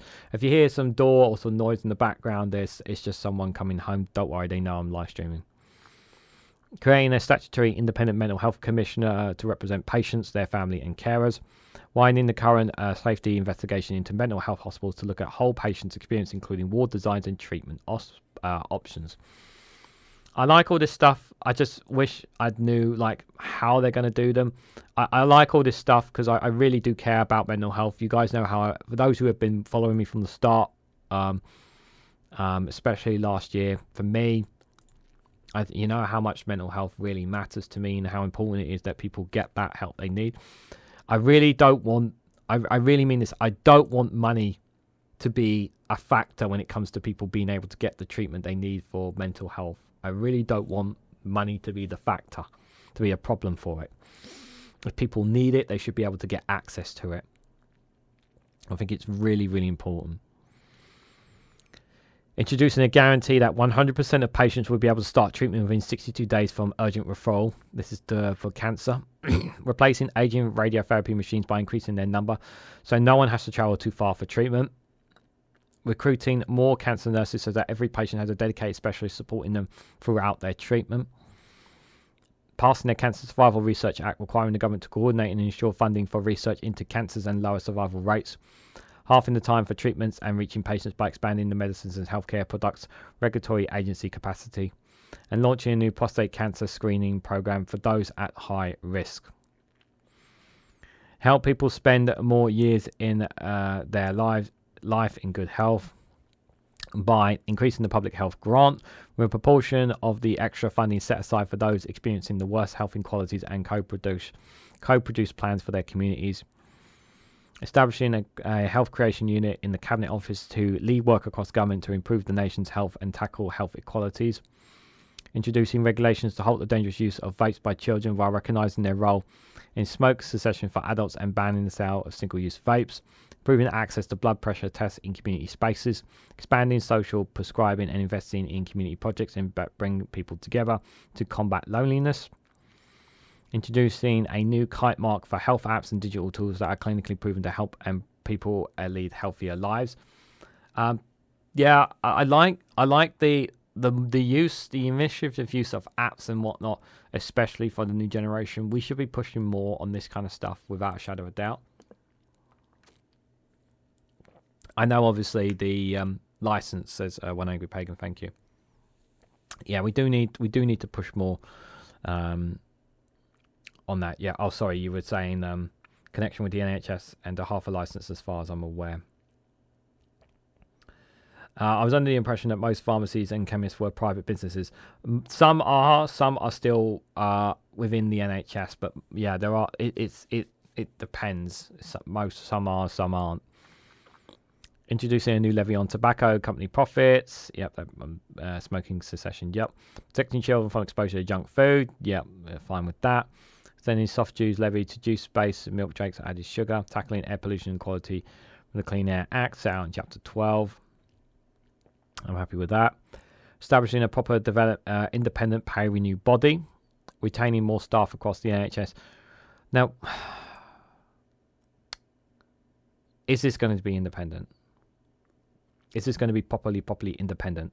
Because they keep saying about this, if they keep saying this about the Conservatives. I just hope that if they're going to be a proper independent pay review body, it's a proper independent one. Retaining more staff across the NHS, making flexible working a one-day right and expanding to access to flexible, affordable childcare as set out in Chapter 4 and 9. Fixing the worker visa system and exempting NHS and care staff from the immigration skill charge set out in Chapter 18. Ending the false economy of spending money on agency workers and encouraging use of flexible staff banks. Well, we do need to stop relying on agency workers. That is something I agree with. But the problem is yeah. I feel like that we have to put more money in to get out. It's going to be difficult. It's going to be difficult. This is. So, the ambulance service. This is one of the bigger issues that's been happening as well. So, fix the life-threatening crisis in our ambulance service by ending exercise handover delays for ambulance by increasing the number of staffed hospital beds to end degrading corridor cases and fix social care set out in Chapter 7. Publish accessible, localised reports in ambulance response times. Create an emergency fund to reverse closures of community ambulance stations and cancel planned closures where needed. Yeah. We need to push away from this. We need to push away as much as we can from any kind of privatised ambulance service of people having to put their hands in their pockets to get that. We need to push away from this immediately, because we know this is becoming a thing this is something that people are this becoming a thing in the UK. Implement a 10-year plan to invest in hospitals and primary care state. to end the scandal of crumbling roofs, dangerous concrete, and life experience expired buildings. Yep, makes sense. Create new parent charter to harness lived experiences of patients in embedded patient voice partnerships and safety standards across health and care sectors, including a new legal right to second opinion, a new legal right to maintain contact in all health and care settings, protecting patients' data and patients' rights to opt out of data sharing. Implementing the recommendations of scandal inquiry in full, and delivering full and fair compensation to all victims in scandal in a timely and transparent manner. Where's the money for that going to come from? We're talking about, what, £11 billion, I think it was, something like that it's going to cost? Or is that the post office scandal? Yeah. Introduce truly independent complaints processes and transparent monitoring of reports of sexual misconduct in the NHS. I'm all for that. And the General Medical Council's 5-year rule, which prevents patients raising complaints related to matters more than 5 years old. Yep, definitely happy with that. Enable patients to leave hospitals when they no longer need to be there by investing in social care and community care. Develop and implement a post-pandemic strategy for supporting people who are immunocompromised. Sorry if I mispronounce it. Harness the benefits of new technology and digital tools for patients by ring-fencing budgets to enable NHS to adopt initiative digital tools that improve patient care and experience and save staff time and cost. Replacing old, slow computers. Yep, that makes sense. Free up clinicians' times. Requiring all IT systems used by the NHS to work with each other. Yep, that makes sense. Ensuring every care setting has electronic recordings so that it can feed into patients' health records with the patient's consent. Expanding virtual wards and investing in new technology. Yep, we're all free up start time. Yep. Renew diagnostic provision across NHS and implement a new 10-year strategic diagnostic plan. Improve father act. If I'm talking too low, just let me know and I'll turn up the volume. Improve father access to new and novel medicines and medical devices by seeking a confidential mutual recognition agreement with the European Medicines Agency.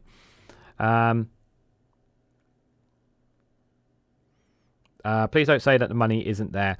Well, the money is there.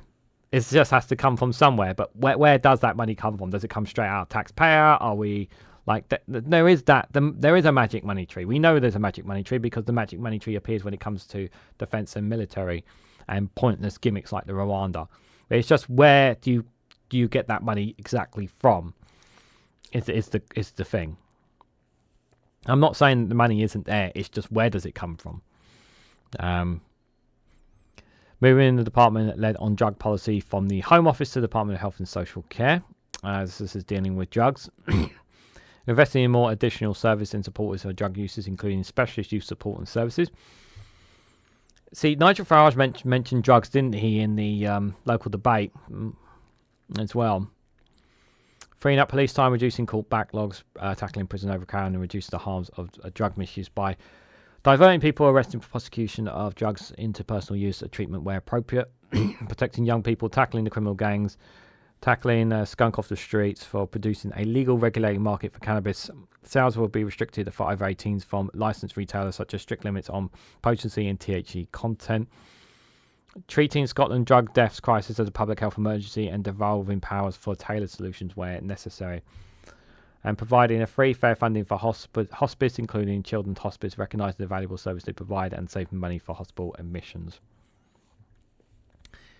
Yeah, I like a lot of all what they're saying. I hope I'm expecting the majority of this to be in the Greens and in a Labour one. Obviously, this was the one for me where, in my opinion, if they were going to push out more than anything, would have been push out from there. I'm going to skip all this, but if you want to have a quick read, you can do, because I'm saving my voice a little bit there. QA Library says, QA advice from party donor wrote by very bad report on NHS IT. They scrapped the NHS IT procurement company, so PC went up 200% and software went up 400%, says QA Library. Free the weed, really, says Billy. Well, free the weed. My voice is starting to crack up a little bit. It looks like I might not even make it to the end of this manifesto. So let's look at some of the things that I've just not going to read all this, but I'm just going to read a few bullet points. Introduce free personal care based on model introduced by the Liberal Democrats in government in Scotland in 2002. So provisions is based on need, not the ability to pay. Create a social care workforce plan. Establish the Royal College of Care Workers to improve reconciliation and career progression, including the higher carer minimum wage. Yep. Establish a cross-party commission to forge a long-term agreement on sustainable funding for social care. Yep, happy for that.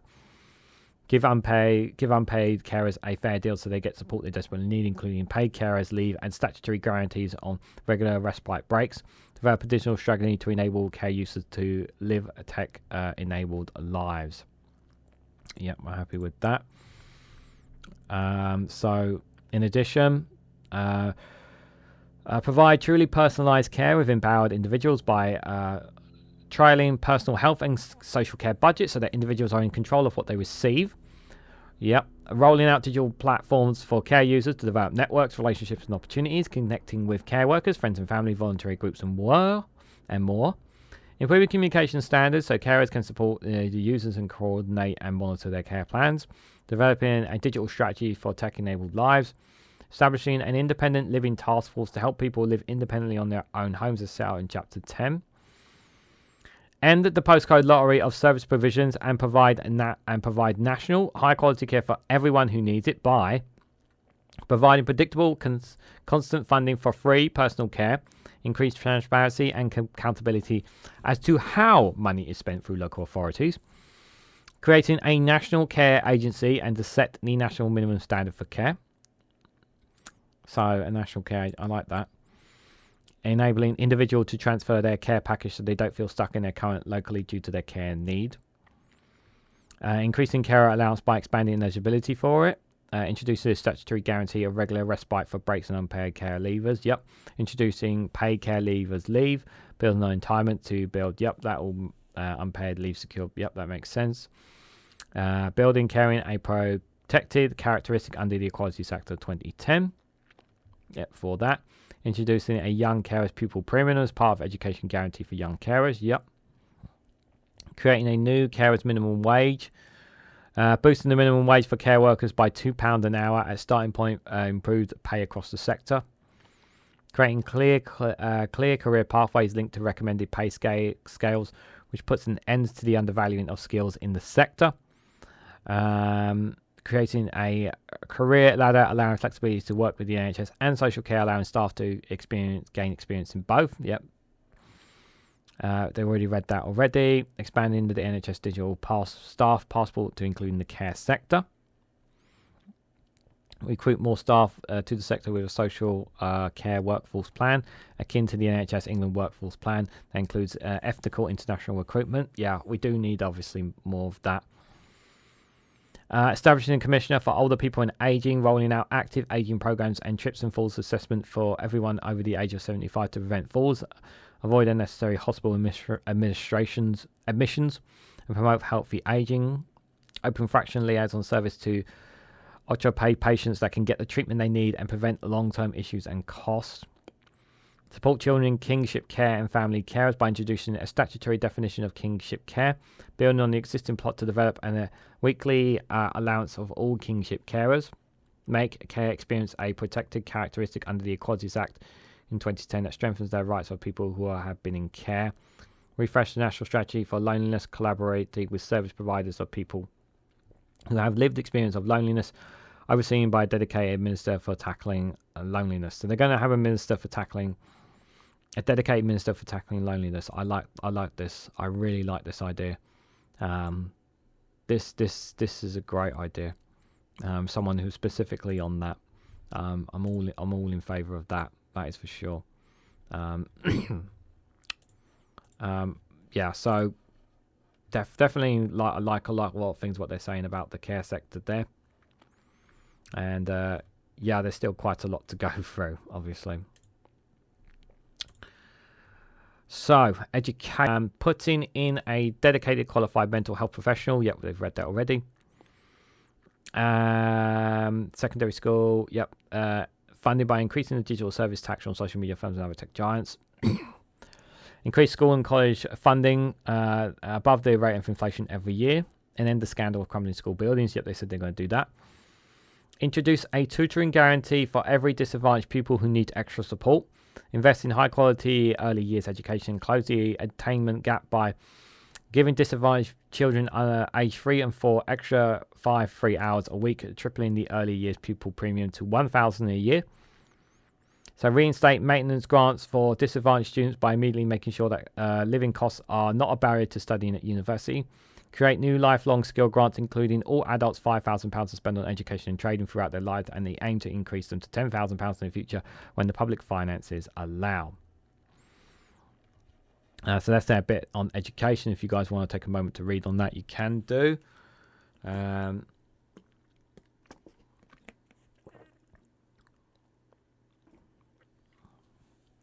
Lots of banks are still using XP, especially ATM networks to secure a library. Yeah, they're still using XP. That's shocking. I thought these are banks with loads of money. That surprises me a lot. So these are the things they've said in education. So tackle the crisis in teacher recruitment and retention by workforce strategy. Yep, that makes sense. Reforming the school teachers' renewed body to make it properly independent of government and able to recommend fair pay rises for teachers, fully funding those rises every year, funding teacher training properly so that all trainees post schools are paid, introducing a clear and properly funded program for high quality professional development for all teachers, including training on effective parental engagement, urgently establishing a standing commission to build long-term consensus across parties and teachers, broaden the curriculum and make qualifications at 16 to 18 fit for the 21st century. This will draw on best practice such as international, can't say that word, and ensure children can learn core skills such as critical thinking, verbal reasoning and creativity. Improve the quality of vocational education, including their skills of entrepreneurship and self-employment. Strengthening career advice and links with employers in schools and colleges. A lot of this stuff is the same stuff going to be in some of the other manifestos anyway. Including art subjects, as in English, still can't say that word, and give power to Ofsted to monitor the curriculum so that schools are able to provide rich curriculum, including subjects like art, museum, or drama. Yep, I want plenty of that given to the opportunities. Expand provision for extracurricular activities such as sport, music, drama, debating and coding, starting with free entitlements for disadvantaged children. Reform Ofsted's inspections and end single words judgment so that parents get a clear picture of the true strengths and weaknesses of each school, and schools get the guidance they need to support they need to improve. I do think, that there needs to be some kind of reform in terms of Ofsted, how they respond to them with them. Implement a new parental engagement strategy, including a regular published parent survey and guidance for schools on providing accessible information to parents on whether what they want their children of learning. Tackling persistent absence by setting up a register of children who are not at school and working to understand and remove the underlying barriers to attend. That I'm pretty sure that's something that most schools will probably have anyway. If I'm honest, I wouldn't be surprised if I'm pretty sure most schools have something like that anyway. And tackling the crisis and special education needs provision to help the end of postcode loyalty and provision, giving local authorities extra funding to reduce the amount of school paid towards the cost of child's education, health and care plan. Establish a new national body for SEND to fund support for children with very high needs. Give local authorities responsibility for education for powers and resources acts such as strategic education authorities in their area, including responsibility for places, planning, exclusion, administrating admissions, introducing in-year administrations and SED&D funds. Redirect capital funding for unnecessary free schools to help clear the backlog of school repairs. Tackle bullying in schools by promoting pastoral leadership in schools and delivering high-quality relationship and sex education.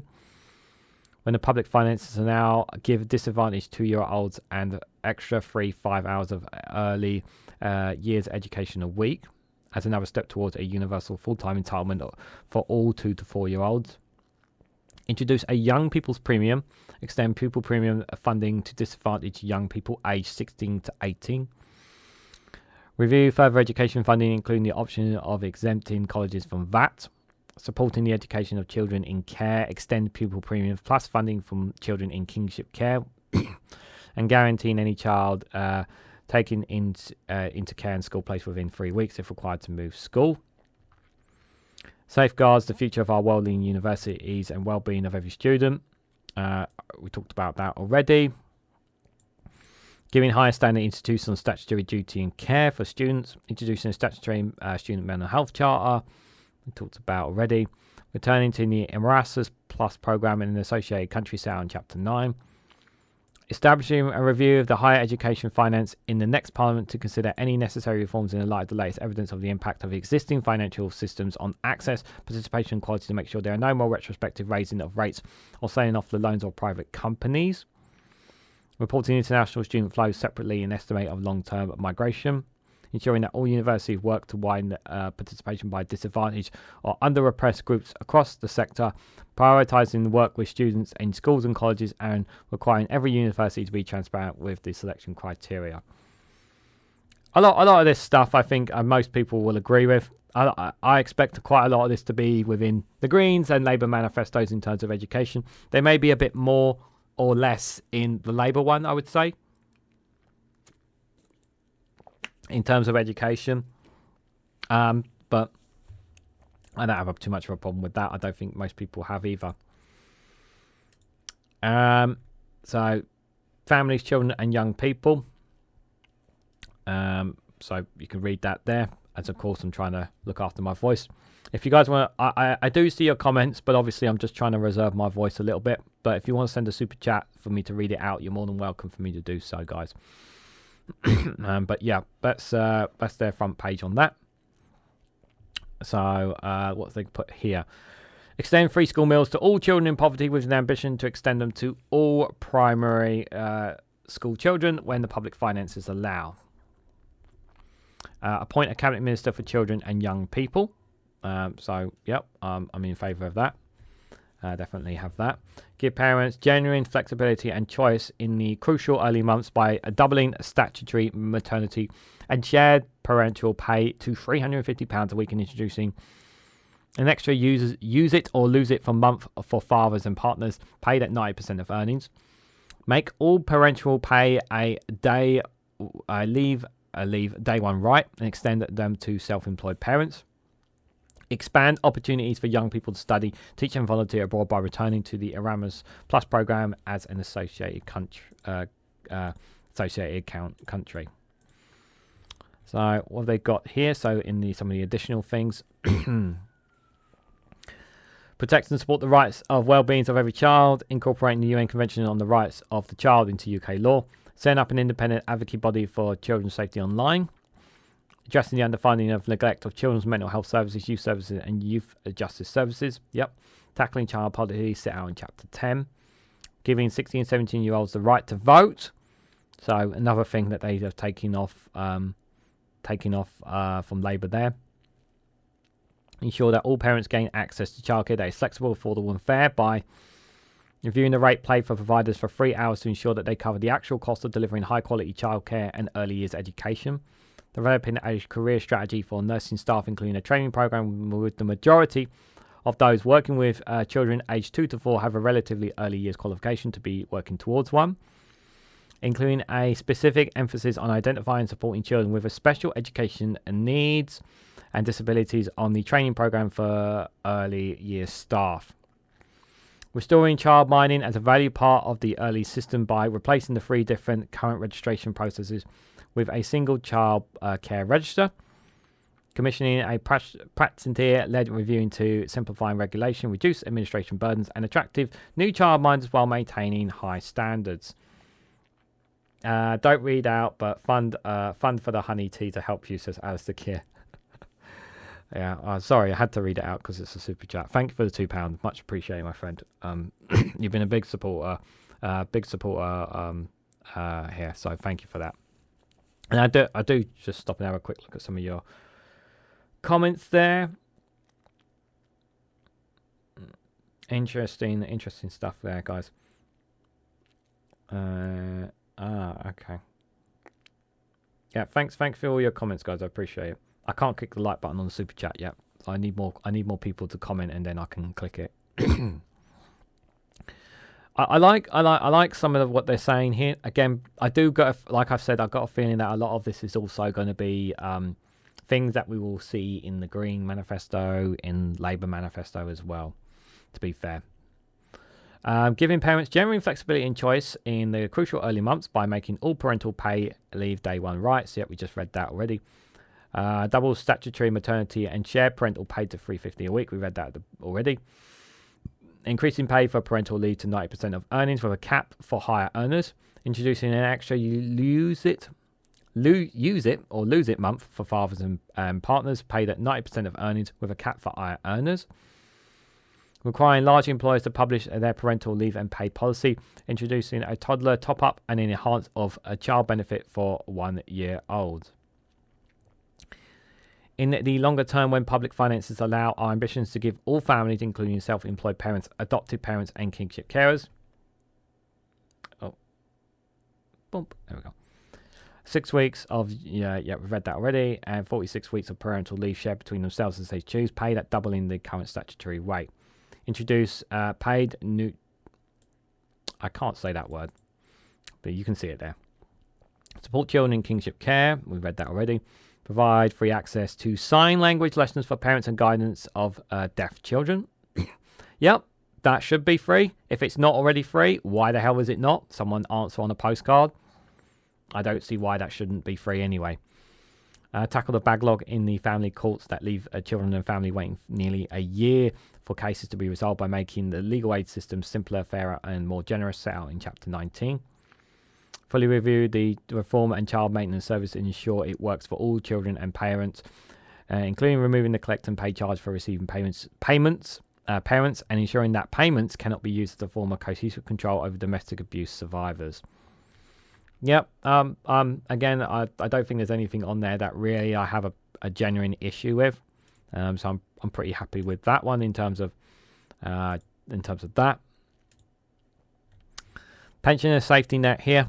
So a lot of it will be copy and paste from some other bits here, but obviously this is what they've got in the start there. So they will tackle child poverty by removing the 2-child limit and the benefit cap. Something that Labour will not be. So Labour at the moment have said they're not going to do, but they may do a U-turn. But they will ditch the 2-child limit cap. Set a target for ending deep poverty within a decade and establish an independent commission to recommend further annual increases in universal credit to ensure that support covers life essentials such as food and bills. Support pensioners by protecting the triple lock so that pensioners always rise in line with inflation, wages or 2.5%, whichever is highest. Ensure that women born in the 1950s are finally treated fairly and properly compensated. Give unpaid carers the support they need deserve. By increasing the carers allowance and expanding it to more carers, and to stop pursuing carers for old overpayments for carers allowance. Reducing the wait for the first payment of universal credit from 5 weeks to 5 days. That's very good. Scrapping the bedroom tax. I like that. Replacing the sanctions regime with an incentive-based scheme to help people into work. Incentive, like this. Instead of sanctioning them, incentivize them. That's the wording. Incentivize. This is so much better. Already, I'm liking this. Ending the youth parent penalty for under 25s by restoring the full rate for universal credit for all parents, regardless of age. Yes, I'm all for that. Raising the amount carers can earn and introduce an earners taper to end the unfair cliff edge. Reducing the number of hours care per week per pride, extending it to carers in full-time education. Reverse the Conservatives' cut to support payments for parents whose partners have died. Yep, I'm all for that as well. Establish an independent living task force to help people live independently in their new homes with more choices and controls over their lives. Give disabled people and organisations representing them a stronger voice in the design of benefit policies and processes. Bringing work capacity assessment in-house. Reforming personal independent payment assessments to make the process more transparent and stop unnecessary reassessments and end the use of informal assessments. There is one thing missing, and once we get to the end of this, I'll mention it. Developing measures to end the gender pension gap in private pensions to ensure working age carers can properly save for retirement. Improving the state pension system by investing in helplines to ensure quicker responses to queries and resolutions to underpayments. Ending the scandal of lost top-up payments and overhauling the process system and providing proper receipts. Fix the broken statutory sick pay system. And require pension funds and managers to show up their portfolios and investment in coincides with the Paris Agreement. Yep, ensuring that military compensation for illness and injury does not count towards means setting for benefits. Now, I will have to say this. It may come further down in some of the categories because some of this is obviously mixed in a bit different categories. But I will say this, guys. One thing I would like to change, and this is something that Scotland has when it comes to people who are in the Department of Work and Pensions, is that anyone that has a healthcare issue or disability issue should be assessed by a doctor, not by someone who works in the job centre deciding whether or not they should be entitled to benefits. It should be done by somebody who has the qualifications, who understands and knows about understands the healthcare that person is in, and not by some guy sitting in the job centre who has targets to achieve, who has no idea what that person is going through. And literally, whether it's in a video call or phone call, whatever it is, I want that assurances that we are going to adopt the same thing that Scotland adopts when it comes to that Scotland does when it comes to people when claiming benefits. Yeah, when they have if they have a disability, if they have a healthcare issue, if they have a mental health issue, should be checked by a professional, not by some random guy sitting on a computer who thinks he knows what's right and what's not right when it comes to this. This should be a policy from all the political parties. And if I don't see that in the Liberal Democrats, I'm going to be very upset because this is an obvious one here. Everything else on there, I think, is perfectly all right. Crime and policing. This is definitely a major issue. Yeah, I'll put that there. I'm not going to read all that if you want to read that bit, but I'm just going to read the bullet points there. Benefits should not be punitive, says Billy. Yeah, they shouldn't. Context, good to see you, buddy. Hope you're doing well. If I haven't said hello to everyone, just trying to look after my voice because going nearly 2 hours. So what have they got for crime and policing? Restoring proper community policing where officers are visible, trusted and focused on preventing and solving crimes, especially rape and other violent crimes. Creating a new statutory guarantee that all burglaries will be attended by the police and properly investigated. Okay, that's great. I like that, but it's like, so like, what are we doing? We're going to put more police on the heads, and we're going to guarantee that all burglaries will be attended. Okay. I don't really want. I kind of want to know a bit more how you're going to do it, but okay. Investing in the criminal justice system to tackle the backlog of court cases and ensuring swift justice. Yep, all for that. Breaking the cycle of reoffending by improving rehabilitation in prisons and on release, and strengthening the supervision of offenders in the communities. Yes, yes, yes, yes, yes. Rehabilitation is one of the key fundamentals in reducing the backlog in the overcrowding in the prison service. Improving the rehabilitation. This is a great thing here. I expect this in the Green Manifesto. I expect this in the Labour Manifesto. This is something that we need more of. Rehabilitation, more investment in it to ensure that people who come out do not go back in. This is very, very important. Ensuring survivors of violence against women and girls are properly supported in the criminal justice process, including through mandatory training for police and prosecutors in understanding the impact on trauma on survivors. I think that's very important as well. Yeah, definitely for all of that. So the other things they have in additions here, creating a new online crime agency to efficiently tackle illegal content and online activities such as personal fraud, revenge porn, and threats to incitement to violence on social media. Properly resourcing national crime agencies to combat serious and organised crime. Help rebuild trust in policing. Now, before I even read any of this, obviously the trust in the police force and the public is very, very low. I don't know if what they're going to say here is actually going to make a difference, but we'll read and see. QA Library says the real issue with the police is up to 800,000 to 1 million civilian workers have been stripped from the police force. It has definitely been hampered, that is for sure. I absolutely agree with you. I'm not aware of that number, QA, but I would not be surprised if that is true, if I'm honest. More police and support staff required, then, says Alistair Keir. Rehabilitation does work, says Stephen Banker. Yeah, it does work. If you put the investment, if you put the time into it, it does work. 100% agreement. Right, so what they're saying here, scrapping police and crime commissioners and replacing them with local police boards made up of councillors and representatives from relatively local groups while investing the savings in frontline policing. I like this idea. Councillors and representatives. The only issue I have on this thing, while I like the idea, is councillors and representatives of these groups, do they have enough time to commit to this?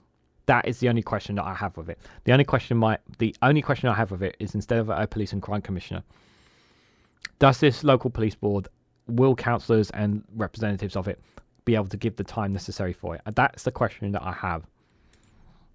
But don't get me wrong, I love the idea. I really do.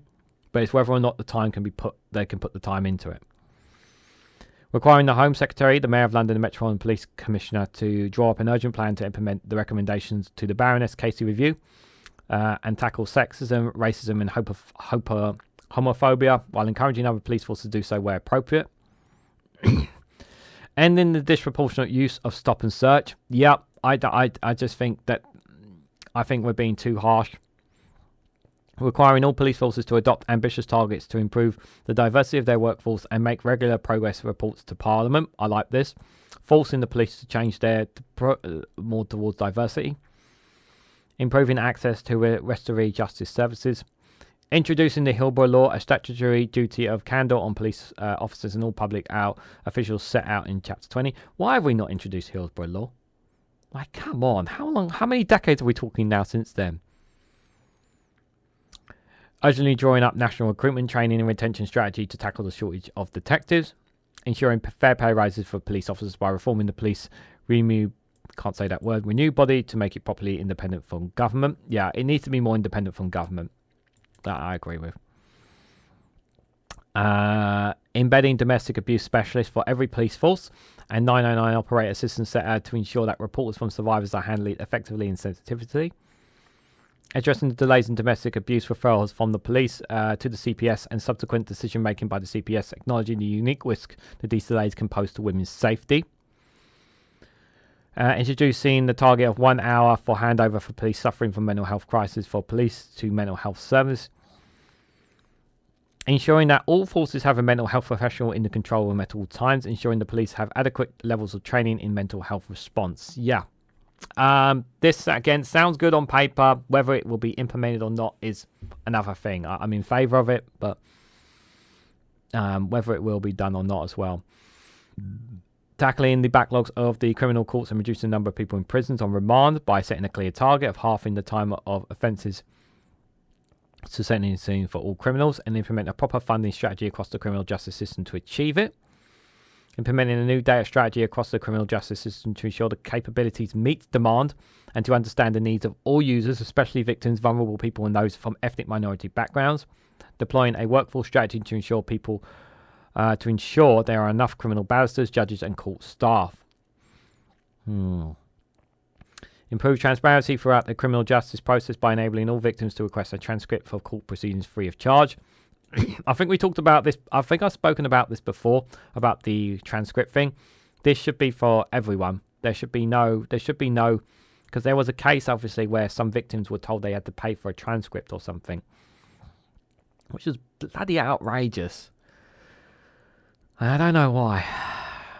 Adopting a public health approach to the epidemic of young violence, which identifies and treats risk factors rather than just focusing on the symptoms.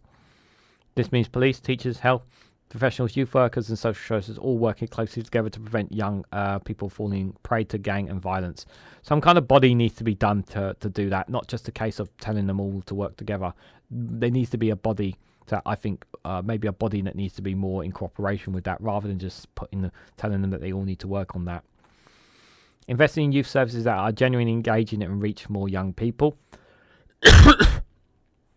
Making youth division a statutory duty so that every part of the country has a pre-charge division scheme for young people up to the age of 25, ensuring better outcomes for young people and less strain on police resources. Naming and shaming the banks with the worst records on preventing fraud and reimbursing victims.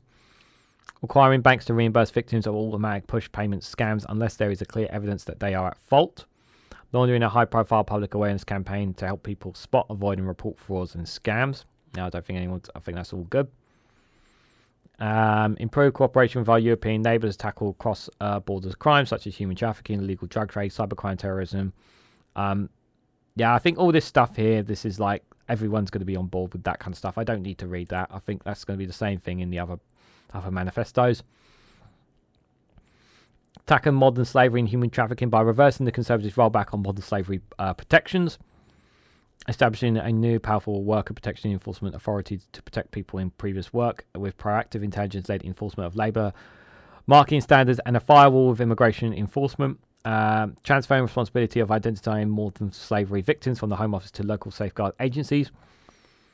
Creating a financial deterrent by establishing a civil remedy for survivors seeking redress from their traffickers. Introduce new laws to crack down on puppy and kitten smuggling. Yeah, we're seeing a lot of that as well. And cut reoffending by ending prison overcrowding. Okay, well, more details on that. Recruiting and retaining more prison officers. Improving the provision of training, education and work opportunities in prison. Establish a women's justice board and providing specialist training for all staff in contact with women in the criminal justice system. Replacing young offenders institutions with secure schools and secure children's homes. Ensuring that every prison has a through the gate mediorship program. Introducing a national resettlement plan to improve rehabilitation of people leaving prison and cut reoffending. Improving and properly funding the supervision of offenders in the community with far greater coordination between the prison service and probation service providers and voluntary and private sectors and local authorities, achieving savings in the high cost of reoffending. Again, a lot of this sounds good on paper. I expect some of this stuff to be similar, but different wording probably in the other manifestos in terms of crime and policy. But I'm pretty happy with all that kind of stuff, if I'm honest, guys. There. Natural environment. Just have a quick look here. End the sewage scandal by transforming water companies into public benefit companies. Banning bonuses for water bosses until discharges and leaks end. Replacing Ofwat with a new tough regulator with new powers to prevent sewage dump. Now that's contrast to what Labour are going to do. Labour say they're going to implement new powers to Ofwat. The Liberal Democrats saying they're going to get rid of it.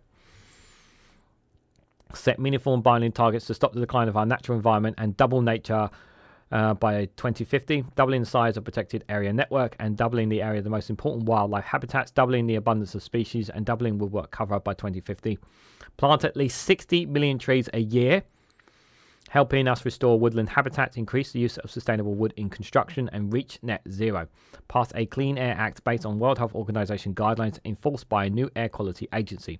Strengthening the Office for Environmental Protections and provide more funding to the Environmental Agency and Natural England to help protect our environment and enforcement laws.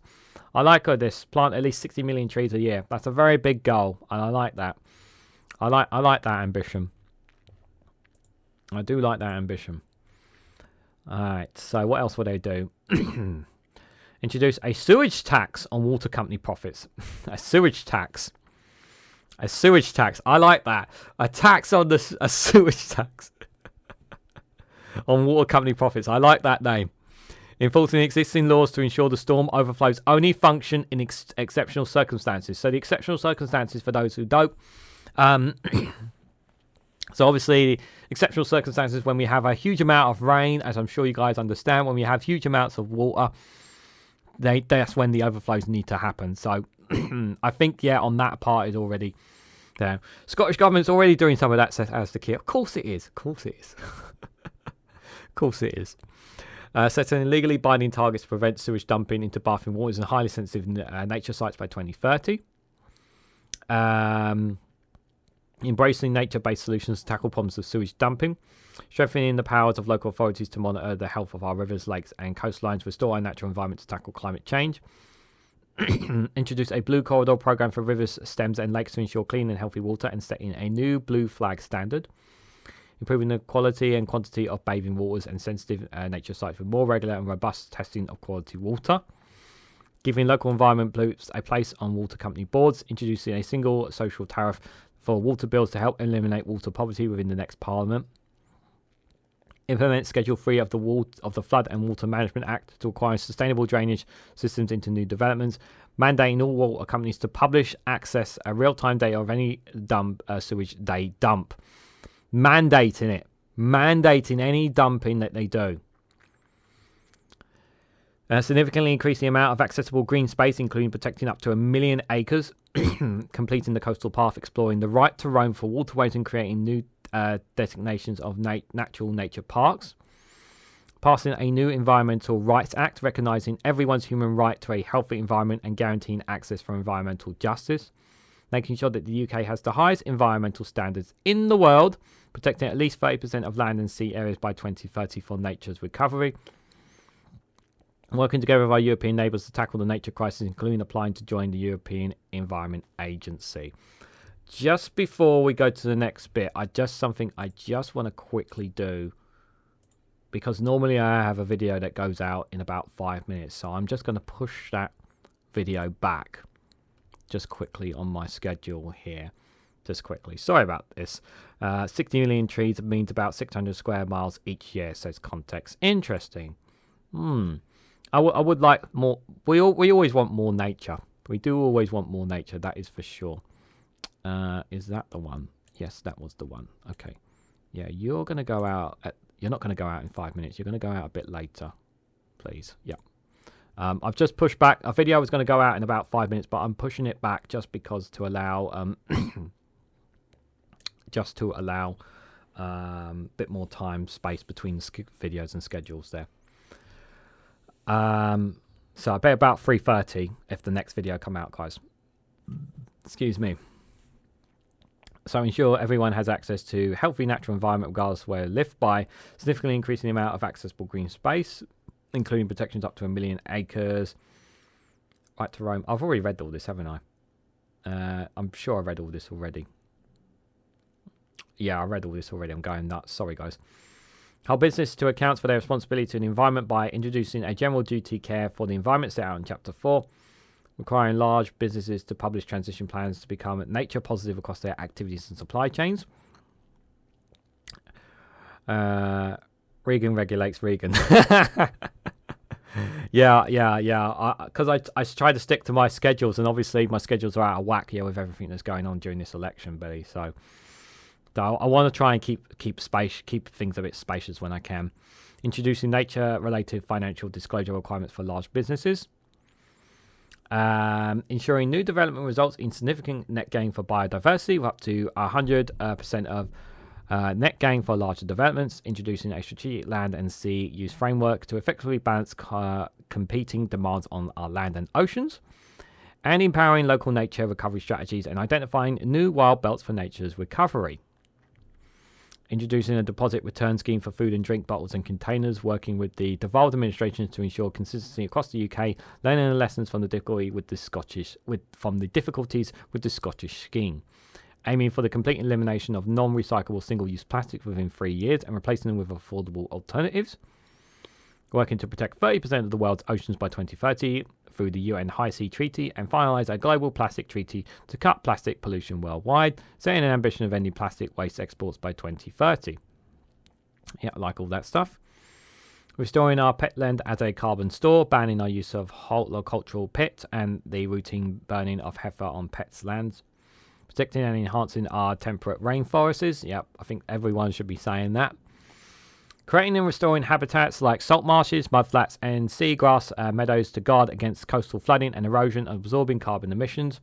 Tackling greenwashing by introducing new blue carbon and soil carbon standards that are properly enforced and accredited. Working with international partners to fight deforestation around the world. Yep, creating real network of maritime protected areas to ensure they are fully protected from damaging and destructive acres, protecting and restoring blue carbon and ensuring climate resilience at sea. Yep, I don't think anyone has any complaints about them. I think we're all perfectly happy with them. I like some of that stuff. I do. I really like some of that stuff. Food and farming. This is what they say about food and farming. I'm not going to read that, obviously, to protect my voice. But if you want to pause it and have a quick look and a gander, you're more than welcome to do so. Remember, the link for the manifesto is in the description if you guys want to have a look at it yourself. So here's what they're going to say. They're going to introduce a holistic and comprehensive national food strategy to ensure food security, tackle rising food prices, and end food poverty and improve health and nutrition. Accelerate the rollout of a new environmental land management scheme, properly funded with an extra £1 billion a year to support profitable, sustainable and nature-friendly farming, maintain high health, environmental and animal welfare standards in food production, and guarantee that all future trade deals will meet them too, ensuring that British farmers and food manufacturers are not put in an unfair disadvantage. Give British farmers the ability to trade with our European neighbours with minimal needs for checks by negotiating comprehensive veterinary and plant health agreements. Support farmers properly in restoring woodlands, petlands and waterways, creating new natural flood protections and managing land to encourage species recovery and carbon storage while producing food at the table. Flood protections. This is something that we mentioned earlier. That is something we need to do. We need to look at more. The flood protections there. All right. So, give farmers and fishers a fair deal by introducing a range of other public money for public goods programs such as nature recovery, planting trees and protecting wildlife, contingent on farmers and land managers opting to an environmental land management scheme. Exploring additional funding options to ensure an intelligent transition to better farming practices. Investing in rural and coastal infrastructure and services, including local abattoirs, so that communities are viable and can attract and retain workers, particularly from young age groups, using public procurement policy to support a consumption of food produced to high standards of environmental and social sustainability, which is nutritious, healthy and locally and seasonally sourced. Renegotiating the Australia and New Zealand trade agreement in line with our objectives for health, environment and animal welfare standards, withdrawing from them if it cannot be achieved. I like this. Like this, saying, yeah, you know that deal that the Conservatives got? Yeah, we don't like it. Yeah, we're going to pull out of that because, you know, it's not fair on our farmers. Sorry. I like that. I like that one. Ensuring that sustainability lies at the heart of our fishery policies, rebuilding depleted fish stocks to achieve their former abundance, including a ban on bottom trawling in marine protected areas. I'm pretty sure this was something that Labour were introducing as well. Correct me if I'm wrong. Fisher scientists and conservation should all be at the centre of decentralising and recognising fishery management system. Strengthening the grocery code adjudicator to protect consumers from unfair pay rises and support producers. Ensuring our farming and food production is on environmental sustainability footing by ensuring farmers receive proper independent advice on how to transition on the new environmental farm payment schemes with proper funding for advanced advice service. Supporting farmers to reduce the pollution of rivers, stems and lakes. Working with and rewarding farmers to reduce the use of costly imported and environmental harmful artificial fertilizers and pesticides to help to protect bees and other pollinators. Introduce a research and initiative fund to support new and emerging technologies in the sector, including the development of alternative proteins in which the UK can become a world leader. Give consumer confidence in the food they eat by providing local authorities with greater powers and restore to inspect and monitor food production, ensuring all imported foods meet UK standards for health and welfare and that the goods are properly checked. Introducing robust, clear to understanding food labelling, ensuring Britain continues to be a world leader in animal welfare and standards by passing a comprehensive new animal welfare bill to ensure the highest standards possible, ensure that no animal product would be illegal to produce in the UK that can be sold here, including foie gras and food produced with antibiotic growth promoters. Developing safe, effective, humane and evidence-based way of controlling bioving. I cannot say that word, guys, so if you want to try and have a crack at it, please go ahead.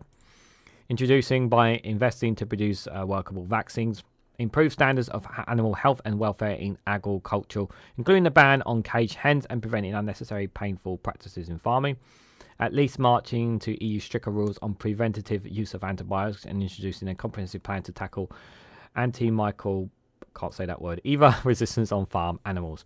I do like all this, stuff. That there's a. Do you want to know? Yeah, I'll just tell you a little something. The reason I like all this stuff. There's a reason why I don't cover anything regarding Greek politics, guys. I think you guys can guess why I don't cover anything regarding Greek politics. Probably might have to do with some of the wording. Housing. Now, obviously, housing has obviously been an issue, obviously. I may have to get a funny video, guys, at this point. Right. Housing. So this is what they've said here. Conservatives have destroyed it. Yada, yada, yada. We know all that. So what are they going to do? So, increase building of new homes to 380,000 a year across the UK, including 150,000 social homes a year, through a new garden cities and community-led developments in city and towns, delivering a fairer deal for renters by immediately banning the no-fault evictions. Keyword, immediately banning no-fault evictions, making 3-year tenancies the default, and creating a national register of licensed landlords. Giving local authorities, including national park authorities, the powers to end right to buy in their areas. So they're going to scrap the right to buy, the powers to do that for the local authorities. End rough sleeping within the next parliament and immediately scrap the Architects Vagary Act. I like that. Abolish residential leaseholding, capping grounds rents to a nominal fee so that everyone has control over their property. Let's have a looky. So, expanding neighbourhood planning across England, building 10 new garden cities, allowing councils to buy land for house based on current use value rather than on a hope value basis by reforming the Land Comprehension Act of 1961. Properly funding local planning departments to improve planning outcomes and ensuring housing is not built in areas of high flood risk without adequate mitigation by allowing local authorities to set their own fees. Encouraging the use of rural exemption sites to expand rural housing. Trailing community land auctions to ensuring that local communities receive a fair share of the benefits of new developments in their area to help fund vital local services. Encouraging development of existing brownfield sites with financial incentives and ensuring that affordable and social housing is included in these projects. Introducing a use it or losing my words, planning permission for developers who refuse to build. Putting the construction centre on a sustainable footing by investing in skills, training and new technology such as modern methods of construction. Now, a key thing that Marcus has said, our good friend Marcus on All Shorts, has said about the construction centre, that one of the barriers to the construction centre is obviously the materials. And obviously our departure from the EU has made it more difficult. So that is a challenge that's going to be for the construction sector for them to do. Ensuring that all development has appropriate infrastructure service and amendments in place, integrating infrastructure and public service delivery into the planning process. Make homes warmer and cheaper with heat with a 10-year emergency upgrade plan and ensure that all new homes are zero carbon, set out in Chapter 5. Remove dangerous cladding from all buildings while ensuring that leaseholders do not have to pay a penny towards them.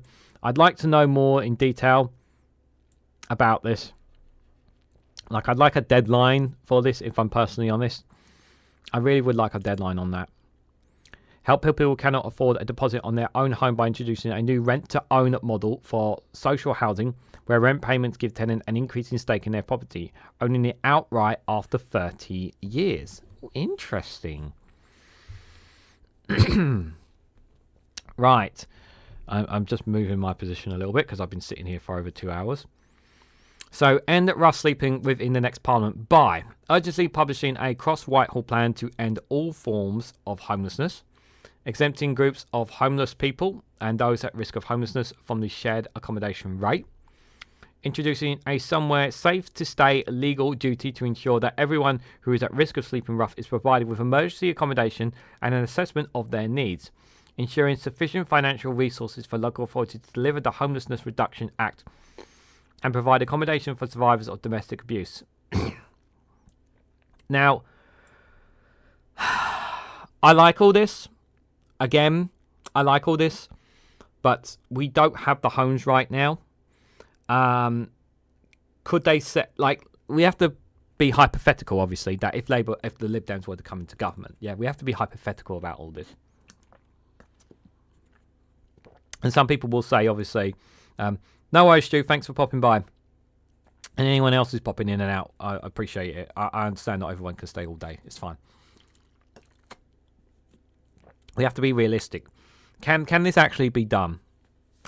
Now, I generally believe that we can end homelessness in society, and it is just a political will to do so.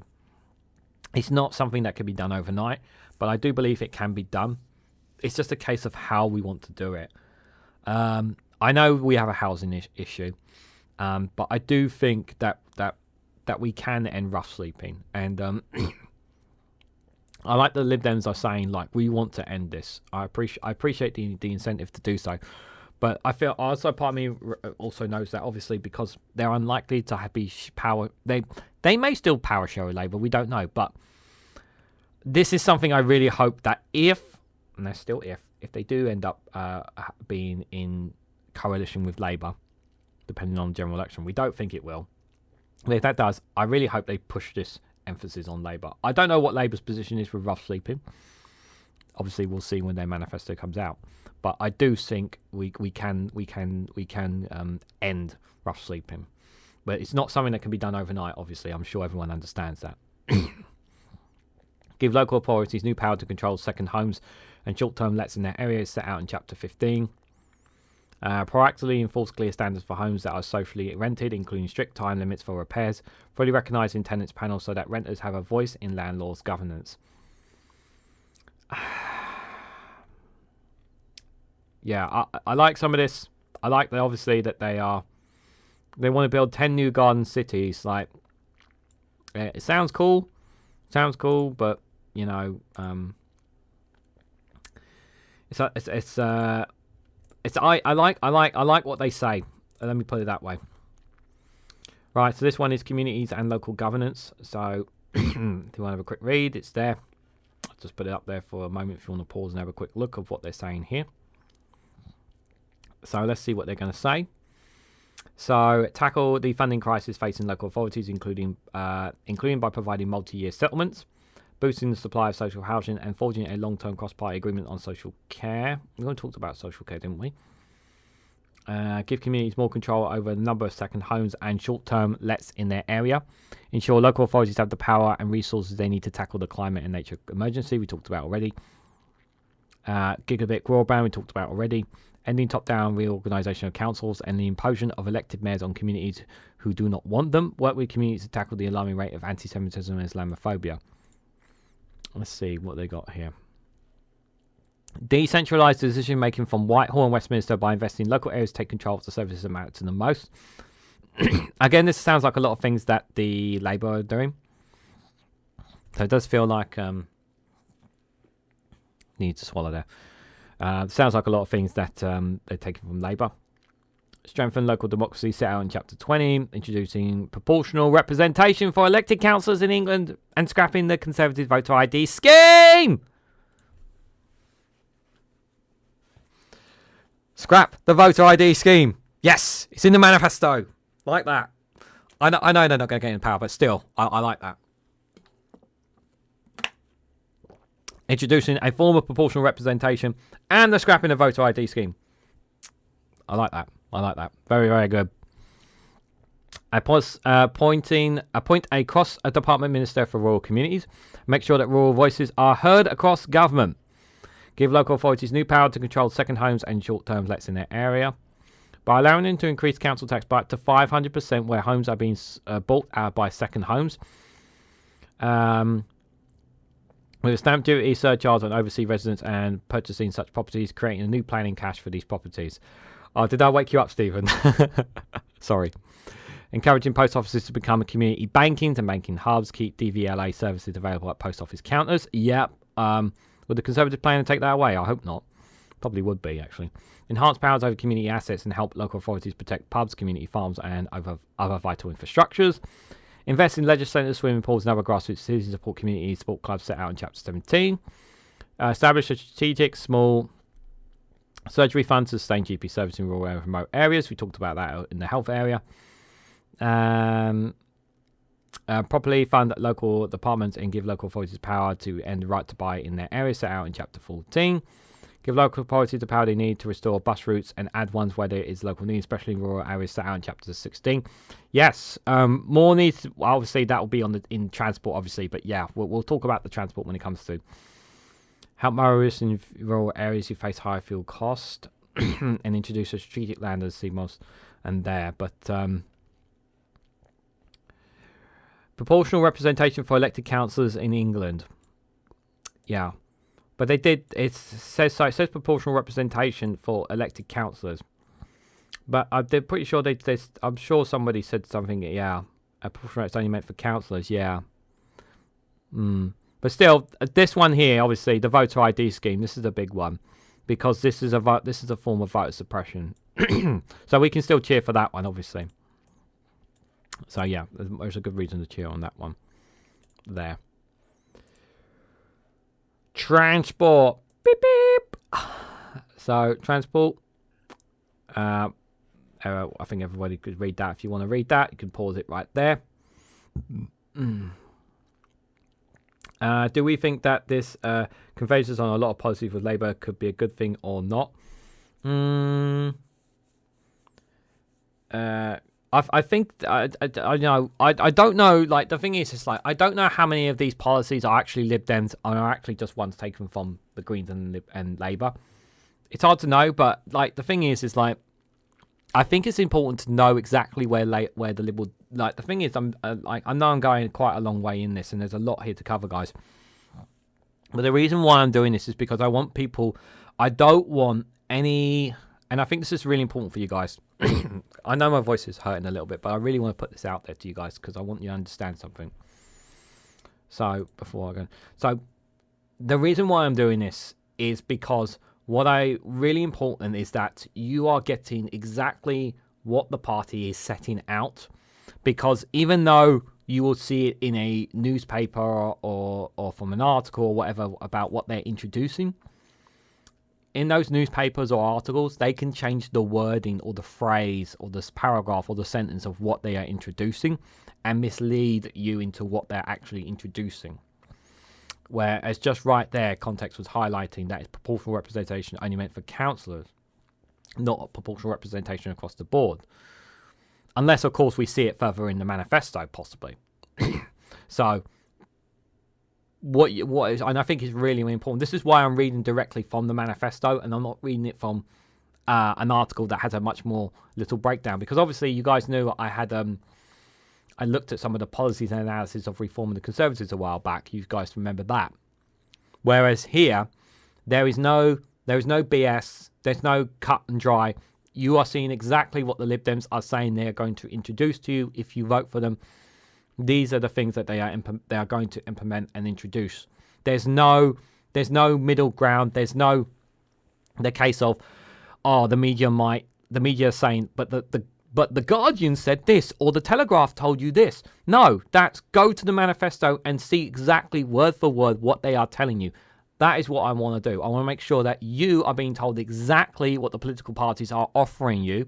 No BS, no cut corners. No trimming that the media might or change a few wordings here and there. This is exactly what they are saying to you. So that if people who are still undecided, they know exactly what they are voting for. So, on that. Right, so let's have a look at their transport. So, make it cheaper and easier for drivers to switch to electric vehicles. I think we already read that already somewhere. I'll be careful because a lot of this is rinse and repeat on some bits as well. Because I don't want to rinse and repeat myself as much as I can, guys. Rapidly rolling out far more charging points. This is a big thing. This is something this is something that I've been screaming about when it comes to electric cars. We need more charging points. We need more of them around the country, and especially in rural areas. Like, this is a big thing. We need to push this a lot more. I'm very much... I want to see that... If this better be in all the manifestos, I'm going to be very upset. We're introducing the plug-in car grant and restoring the requirements for every new car and small van sold from 2030 in zero emission. Freeze rail fares and simplifying ticketing on public transport to ensure regular users are paying fair and affordable prices. Yep, I mean, it's just ridiculous, the prices right now. Significantly extend the electrification of Britain's rail network, improve stations, greatly improve disabled access, reopen smaller stations, and deliver Northern Powerhouse Rail. When you mean improving stations, what does he mean by what? More disability access, I suppose. I mean, most stations are pretty solid, I would say. Electrification of Britain's rail network, that should have been done already. We're way behind on that. Improves the stable access, yep. Reopen small stations. I mean, the thing is, my position is I'm all in favour of reopening smaller stations, but I would obviously look at you want to make sure that at least trains are running at all these smaller stations, whether it is even if it's just every hour or every 2 hours. I think that's a significant thing on that. This is the same thing I'm sure Labour are going to have in their manifesto. Boost public bus service by giving local authorities more power to franchise services and simplifying funding so that bus routes can be restored or new ones can be added where local is needed, especially in rural areas. I'm pretty sure this is going to be the exact same, if not similar wording in what the Labour manifesto will be. Probably the same thing in the Greens as well. I think they're all on board with that. Transform how people travel by creating new cycle and walking networks with new nationwide active travel strategy. I think we need more cycling introduction needs to be introduced. We need to have more cycling roads because I really want us to push more down the Netherlands routes when it comes to cycling. Obviously, it requires a lot of work, but I do think that's something we should look into down the road. I know we get that in some of the main cities already, but I do think separating the cycle lane and whatnot, I think that just helps. I think it will help incentivize more people for that.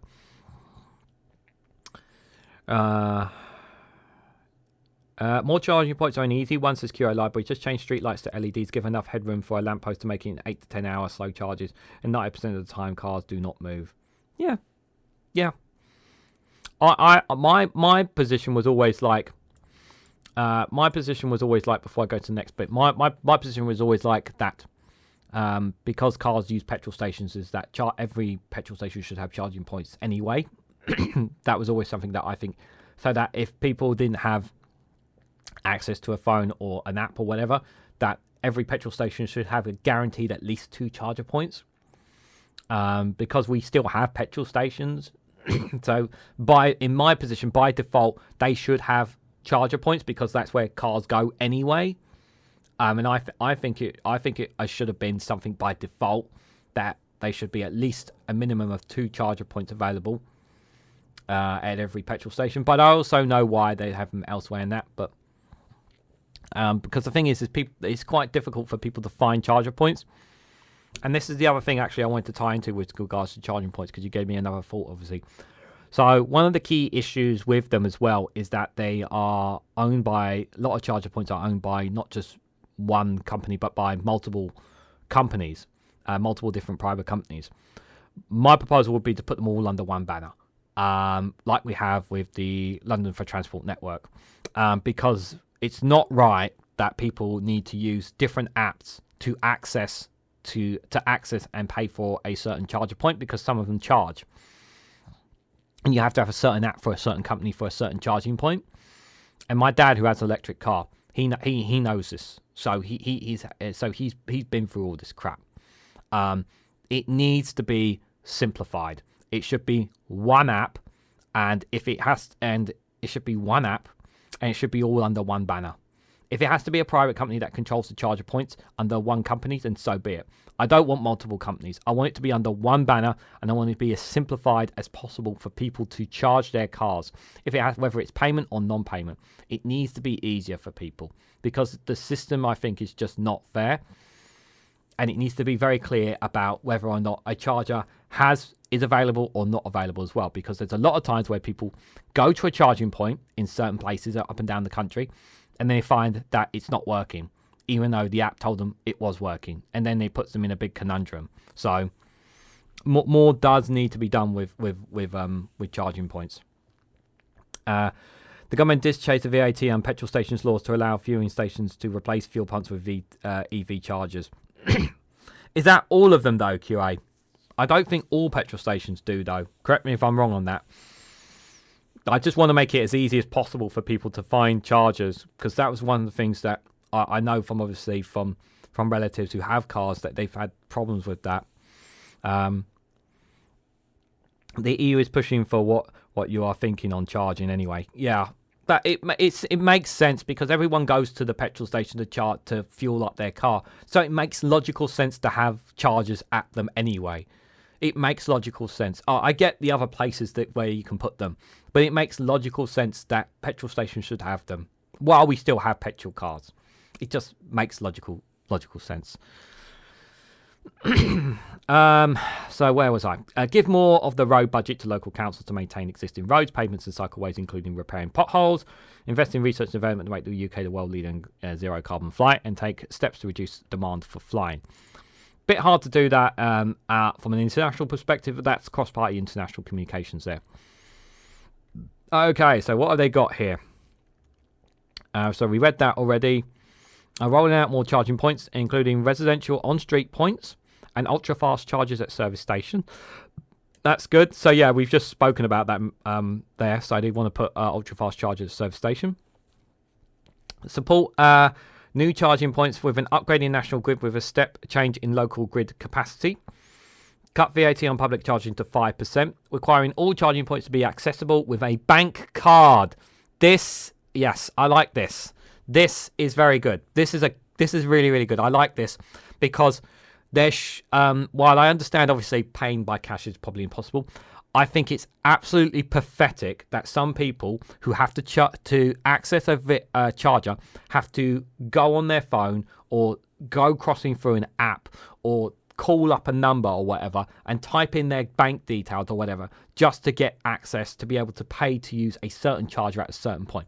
It is absolutely BS that people have to do that. All these chargers, you put a contactless point on it. Yeah, you tap your card on it and then it becomes accessible. Just like that. Very simple, makes sense, make it easy for people. I'm totally for that. And I hope this is something across that cross-party consensus as well. Definitely for that. Protect motorists from rip-off, including unfair insurances and petrol prices. Boost bus services by supporting rural bus services and cultural alternatives. Yep, we said that already. Maintaining £2 bus fare on caps where fares are renewed. Replacing multiple funding streams with integrated funds for local authorities on expanding bus services and switching to zero-emission vehicles. Extending current programs with encouraging local authorities and bus operations to switch entirely to zero-emission buses. Yep, definitely there. Definitely there. I like that. I like that stuff. Establish a new railway agency, public body, which could help join up the industry from track to train. Putting communities first, holding train companies to account, bringing in wholesale reforms of broker fare system. Being far more proactive in sanctioning and ultimately sacking train operators if they fail to provide high quality public service to their customers. So you guys are not in favour of publicly putting it back in public hands then? Exploring the introduction of annual pass for all railways. I like that. That could help. That could help us, especially when people are going from one place to another. Improving accessibility at stations through an Access for All programme. Interesting. Delivering Northern Powerhouse Rail to connect cities across the north of England. Yep, I like that. Renewing the council. Interesting. This is interesting. Renewing the Conservatives' cancellation of the northern leg of the HS2 to see if it can be delivered in a way that provides value for money, including by encouraging private investment or if an alternative is viable. I like that they're not committing to it, but they're looking into it. That's very interesting. I'm wondering what, if anything, the Greens or Labour would say about HS2. So I like that they're not ruling out looking into the use of it of some sorts. Working with local authorities to implement light rail schemes and tram trains where there are appropriate solutions to all public transport requirements. Yep. Establish a 10-year plan for rail electrification to increase the number of passenger journeys covered by electric trains, investing in carbon emissions, yep, including batteries, ensuring all new rail lines are electrified standard, yep. Yep, totally fine with that one. Support new train routes and marine operators, yep, I'm happy with that one as well. Make public transport more affordable for young people by extending half fares on buses, trains and trams to 18-year-olds. Working with operators to introduce a young person's bus card similar to a young person's rail card, giving 19 to 25-year-olds a third off bus and tram fares. That's a nice incentive there. That's a nice incentive there. Reforming the taxation on international flights to focus on who can fly the most while reducing the cost of ordinary households. Only 1 or 2 international return flights per year. Introducing a new super tax on private jet flights, removing VAT on exemptions for private first class and business class flights. Requiring airline to show carbon emissions for domestic flights compared to the equivalent rail options at booking. Banning short domestic flights where a direct rail option can take less than 2.5 hours available at the same journey unless planes are alternate fueled. Placing a, can't say that word, sorry, on net air expansion until a national capacity and emissions management framework is in place. And opposing the expansion of Heathrow, Gatwick, Luton Standard or London City airports at any new airport in the Thames Eurosea.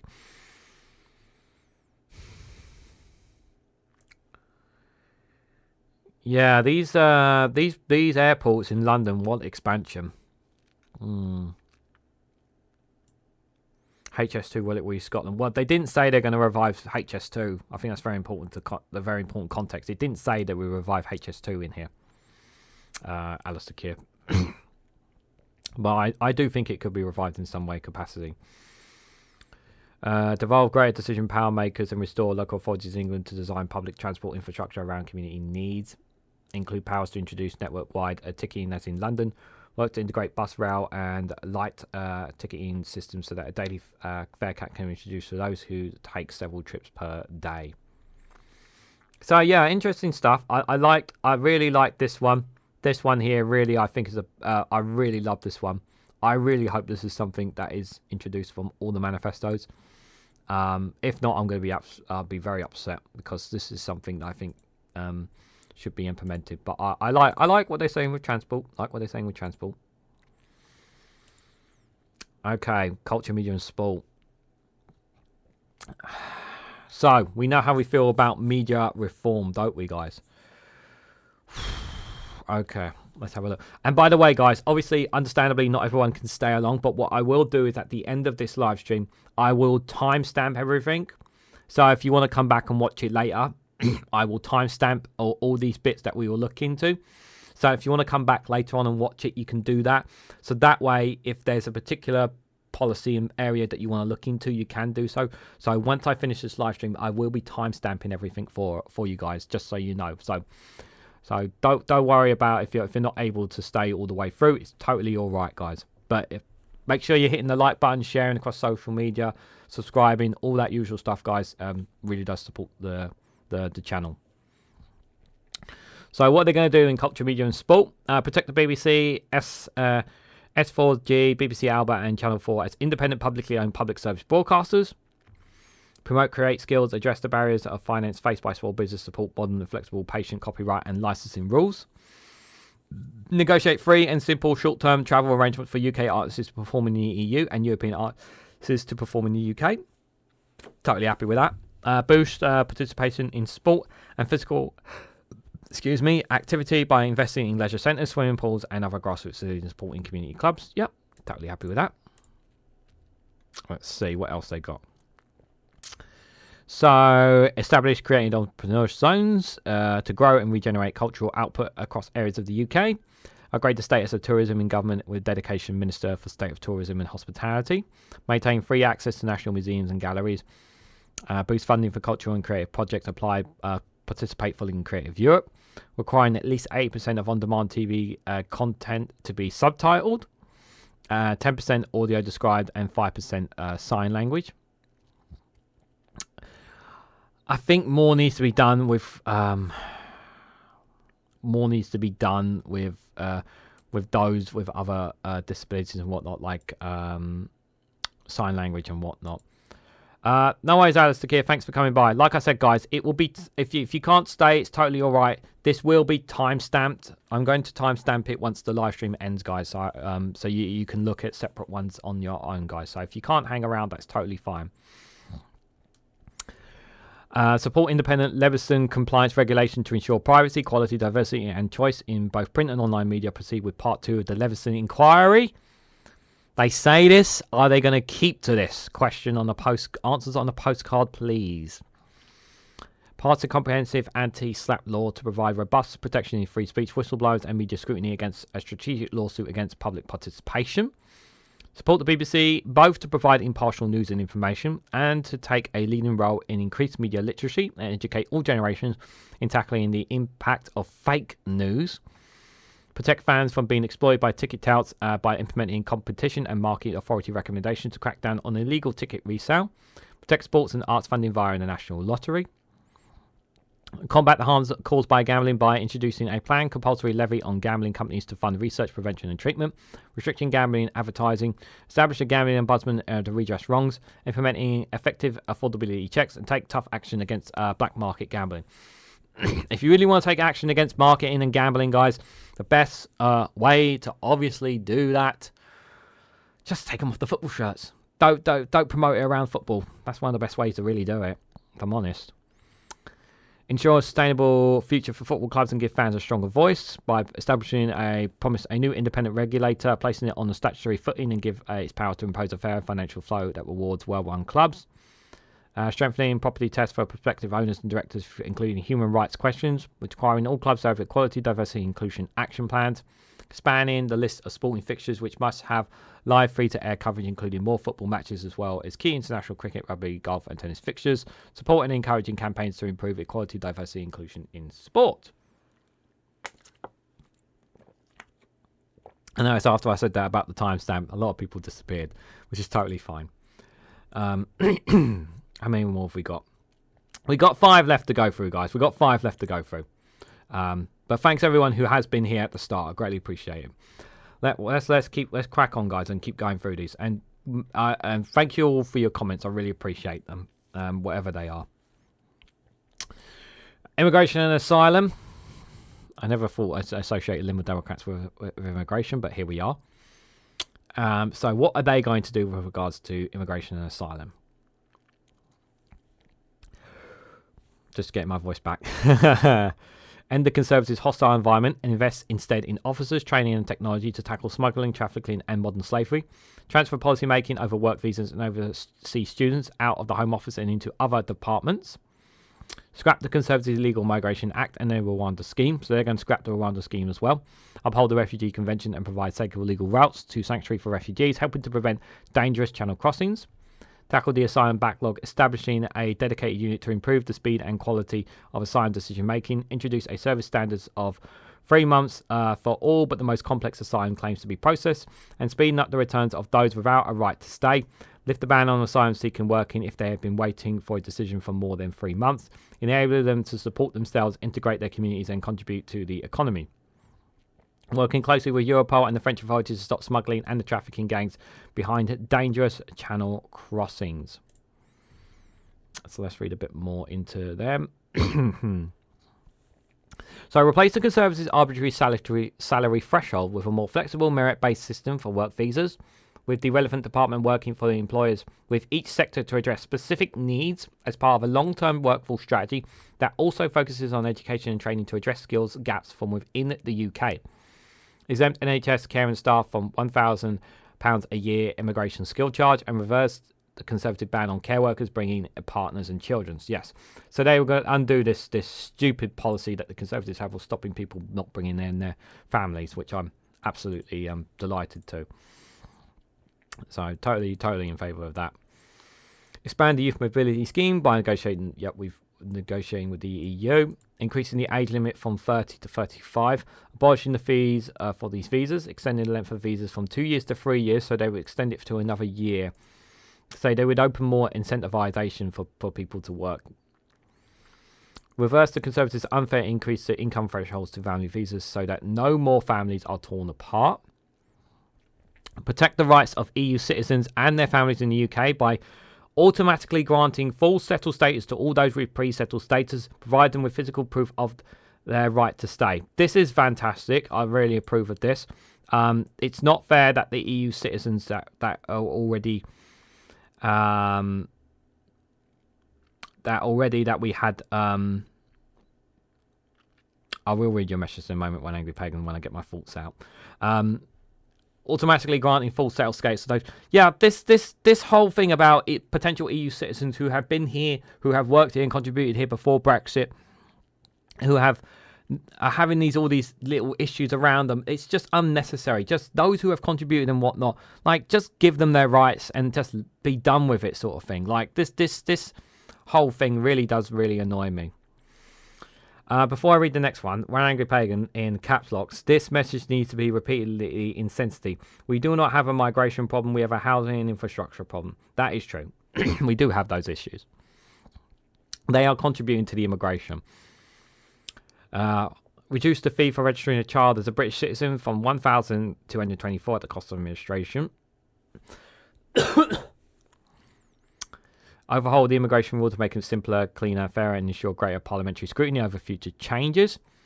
Extend the participation of devolved administrations in the development of the evidence base for UK-wide policy on permits and student visas. Helping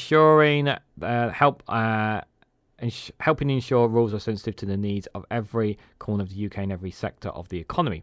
Strengthening the powers of the Independent Chief Inspector of Borders and Immigration. Implement the Windrush Lessons Learned review in full without further delay. Ensure victims of the Windrush scandal get the compensation they are entitled to by making the comprehensive scheme independent from the Home Office. Repeal the Conservative discrimination right to rent scheme that turns landlords into border guards. Establish a firewall to protect public agencies from sharing personal information with the Home Office on the purpose of immigration enforcement, and repeal the immigration exemption in the Data Protection Act. Expand access to immigration and legal advice by making a legal aid system simpler, fairer, and more generous, set out in Chapter 19. Expanding and properly funding the UK resettlement scheme, creating new humanitarian travel permits that will allow asylum seekers to travel to the UK safer to proceed with their claims. Establishing new schemes to resettle unaccompanied child refugees from elsewhere in Europe. Reuniting unaccompanied asylum-seeking children in Europe with family members in the UK. Expanding the scope of refugee family reunion, including enabling unaccompanied child refugees in the UK to sponsor close family members to join them. Funding community sponsorship projects for refugees and rewarding community groups who develop initiatives and successful ways of promoting social cohesion. Offering asylum to people fleeing the risk of violating because of their sexual orientation or gender identification, ending the culture of disbelief of LGBT plus asylum seekers, and never refuse an LGBT plus applicant on the basis that they could be discreet. Cancelling the Conservatives' unworkable Rwanda scheme and investing the savings in clearing the asylum backlog. This is the exact same thing that the Labour government are doing. So it's the exact same thing. Ending the detention of children with immigration purposes and reduce detention of adults to an absolute last resort with a 28-day limited. Increase the move-on period for refugees to 60 days, providing vital time for new refugees to prepare for life in the UK whilst ensuring other public bodies are not left to pick up the cost for them becoming destitute. And now, I just kind of wish that they weren't left in. Like I like most of what they're saying. I just kind of wish that they would allow those migrants and whatnots who are being processed, allow them to at least contribute to the economy instead of actually being on the benefit system while we wait for them to be put through. But that's just me. But apart from that, I think I'm happy with most of what they're saying anyway, to be fair, on immigration and asylum, if I'm honest. Right. So rights and equality. Not going to read all this, but if you want to have a quick read, you can do. There. So here are the things that they're going to do in terms of rights and equality. So champion the Human Rights Act and resist any attempts to weaken or repeal it. Develop and implement a comprehensive race equality strategy to address deep inequalities, including education, health, criminal justice, and the economy. Make misogyny a hate crime and give police and prosecutors the resources and training they need to prevent and prosecute all hate crimes with supporting survivors. Give everyone a new right to flexible working and every disabled person the right to work from home if they want to, unless there is significant business reasons why it is not possible. Respect the right to defend all peoples of all sexual orientations and gender identities, including trans and non-binary people. Ban all forms of conversion therapy and practice. And scrap the Conservatives' draconian anti-protest law, restoring pre-existing protections for both peaceful assembly and public safety, and immediately halt the use of live facial recognition surveillance by the police and private companies. I like this. I like this a lot. I like this. So what else are they saying? So, uphold the UK's commitment to the European Convention on Human Rights and resisting any attempts to withdraw from it. Establishing a new right to affordable and reasonable legal assistance and making the legal aid system simpler, fairer and more generous. Introducing a digital bill of rights that protects everyone's rights online, including rights to privacy, free expression and participation without being subjugated to harassment and abuse. Ending the bulk collection of communities' data and internet connection records. Introducing a legally binding regulatory framework for all forms of biometric surveillance. Upholding the Equalities Act 2010 and making caring and care experience protected characteristics set out in Chapter 7. Fully implement the Istanbul Convention on Preventing and Combating Violence Against Women and Domestic Violence with protections for all survivors regardless of nationality or immigration status. Expanding the number of refugees and rape crisis centres to meet the demands. Ensuring sustainable funding for services to support survivors of domestic abuse with a particular focus on community-based and specialist for and by services. By and for services, sorry. Ensuring that survivors are properly supported within the criminal justice system as set out in Chapter 11. Requires social media companies to publish reports setting out by the actions they have taken to address online abuses against women and girls and others groups who share a protected characteristic. Exposing, confronting, stereotyping, demoralizing and hate speech in the public life and the media that inflames hatred and leads to spiking hate crimes. Providing funding and protective security measures in places of worship, schools and community centres that are vulnerable to hate crime and terror attack. Introducing legal recognition of marriages. The rights of couples this is about. Implementing Law Commission proposals, reform wedding laws, giving couples more choice over how they want their weddings to take place, while respecting religious beliefs and practices. Extending limited legal rights to cohabiting couples, giving them greater protections in the event of separation and bereavement. Protect everyone's right to make independent decisions over their reproductive health without interference from the state, and ensuring high-quality reproductive health care, including enforcement, safe access zones, and around abortion clinics and hospitals. Yes, because this is down the path the Conservatives and Reform want to go down, which is very scary. End of the gender price cap so that women are not charged more than men for practically identical products and services marketed at them. Ending period poverty by introducing a right for anyone who needs access to a free period product. Expanding access to flexible, affordable childcare, double standard statutory maternity pay, and expanding shared parental leave set out in Chapter 9. Reform the gender recognition process and remove the requirements for medical reports recognising non-binary identity in law, and remove the special veto. I like that. Requiring improved diversity in the workplace and public life by requiring large employers to monitor and publish data on gender, ethnicity, disability and LGBT plus employment levels, pay gap and progression, and publish a 5-year aspirational diversity targets. Extend the use of name by recruitment process in the public sector and encouraging their use in the private sector. Improving diversity in public appointments by setting ambitious targets and requiring progress reports to Parliament with explanations when targets are not met. Providing additional support and advice to employers on neurodiversity in the workplace, and developing a cross-government strategy to tackle all aspects of discrimination faced by neurodiverse children and adults.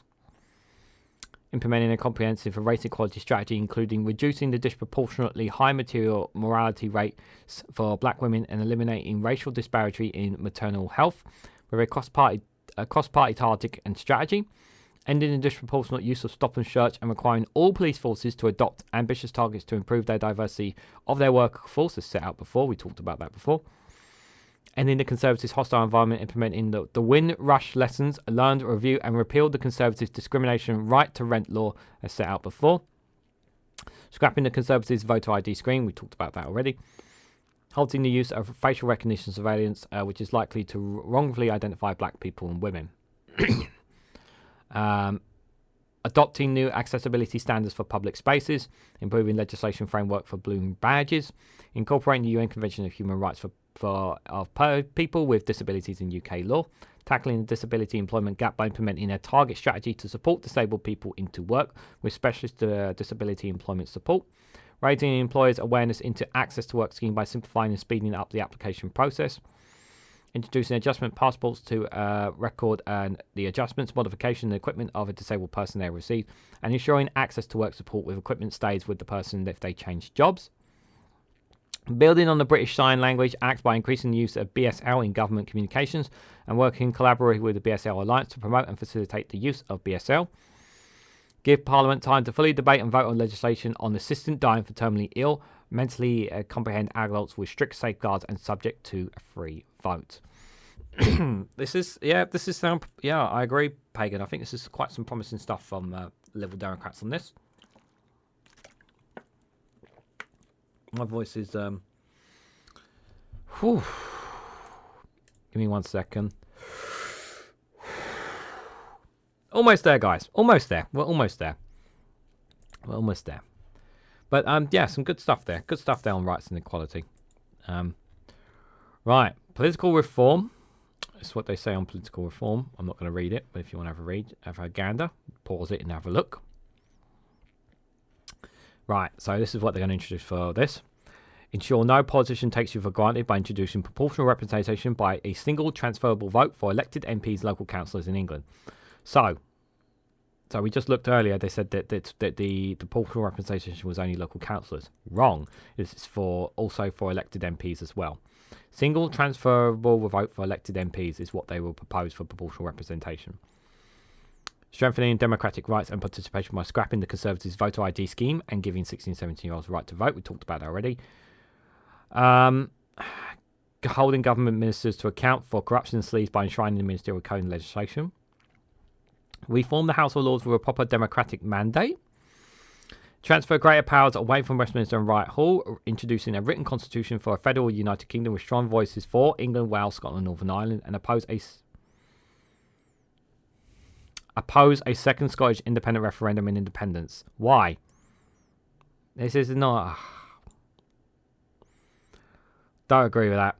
Well, of course, the Liberal Democrats are opposed to a Scottish independent referendum and independence vote. They would say that. Take big money out of politics by capping donations to political parties. A lot of things Liberal Democrats were saying, and then I see this, and I'm just like, oh, like, just let them have their vote. Basically, they want to deny them their vote. Right, political reform. So we read that already. 16 and 17-year-olds elections and referendums, local elections. Extending the rights for full participation in civil life, including the ability to stand for office and vote, or vote in UK referendums, local elections and general elections, to all EU citizens with settled status, and to anyone else who has lived in the UK for at least 5 years has the right to stay permanently. Introducing a legal requirement for local authorities to inform citizens of the steps they must take to be successfully registered, with a far greater effort in particular to register unrepresented groups, and ensuring that the UK has an automatic system of inclusion in elections. Enabling all UK citizens living abroad to vote for MPs in separate overseas constituencies and to participate in UK referendums. Restoring to Parliament, instead of Prime Minister alone, the power to call and set the date out of an early general election. So taking that power away, obviously the Conservatives took the power away from... I'm going to adjust my seating because I've been sitting here for 3 hours now. So, yeah, giving that power back to Parliament instead of the Prime Minister, I'm all for that. Ensuring that a new Prime Minister and their programme for government must win a confidence vote of MPs before taking office. Taking a zero-tolerance approach to harassment and bullying in Westminster, and legislating to empower constituents to recall MPs who commit sexual harassment. I like that. I like that a lot. Bringing into force Section 106 of the Equalities Act in 2010, requiring political parties to publish candidates' diversity data. I like that as well. Establishing national and local citizen assemblies to ensure publics are fully engaged in final solutions. We said that already, obviously, that local citizen assembly was something that Labour were introducing. Make it a national security priority to protect UK's democratic process from any threats or interference. Ensuring justice for victims of scandals and prevent future scandals, including by providing full and fair comprehension to all victims of the Horizon Post scandal and the Infected Blood scandal as quickly as possible. Protecting whistleblowers by establishing a new office for whistleblowers, creating new legal protections and promoting greater public awareness of their rights. Introducing the Hillsborough Law, which we already read. A statutory duty of candour on police officers and all public officials, including all forms of public inquiry and criminal investigation. Empowering the making the role of advice on ministers' interests truly independent by empowering them to initiate their own investigations, determine breaches and publish their report, putting the role on the statutory basis and giving Parliament the power to appoint them, introducing new rules to ensure that a Prime Minister must have served for at least 1 year before becoming eligible access the Public Duty Cost Allowance Fund, ensure that ministers receive annual training to prevent sleaze, establish a rigorous, transparent and independent process to appoint significant public roles involving a confirmatory vote by a relatively parliamentary select committee. Bring reports of standards for a list of ministers' interests in line with the House of Commons, registered of members' interests so that publication takes place more frequently. Strengthen and expand the lobbying register. End the scandal of government by WhatsApp by requiring all ministers of instant message conversations involving government business must be placed on the departmental record. Ensuring that all records of that a record of all lobbying of ministers via instant messages, emails, phones, and letters and phone calls are published as part of a quality transparency release. I like this stuff. Probably, I don't know how much of this is going to be from Labour. I wouldn't be surprised. Excuse me. I wouldn't be surprised if a lot of this was also from a lot of these ideas were Greens as well. Make elections fairer and more transparent. Raise the quality of political debate by protecting and strengthening the independence of the Electoral Commission following Conservatives' attempts to undermine it. Introduce a public awareness campaign about emerging threats and misinformation campaigns online. Yep. Pushing a global convention or treaty to combat disinformation and electoral interference, supplementing it by an annual conference of Global Counter-Disinformation Fund to safeguard and promote democracy at home as well as abroad. Mandating the provision of televised leaders' debates in general elections based on rules produced by Ofcom. Working towards radical real-time transparency for political advertising, donations and spending, including an easy searchable public database for all online political adverts. Reform the UK and strengthen our family of nations around the principles of federalism, working in cooperation and partnership, including by creating a United Kingdom Council of Ministers to bring together the governments of Scotland, Wales and Northern Ireland with regional leaders across England. Okay. Removing the ability for the UK Parliament to unilaterally change the powers of the devolved parliaments or pass laws in their areas of responsibility.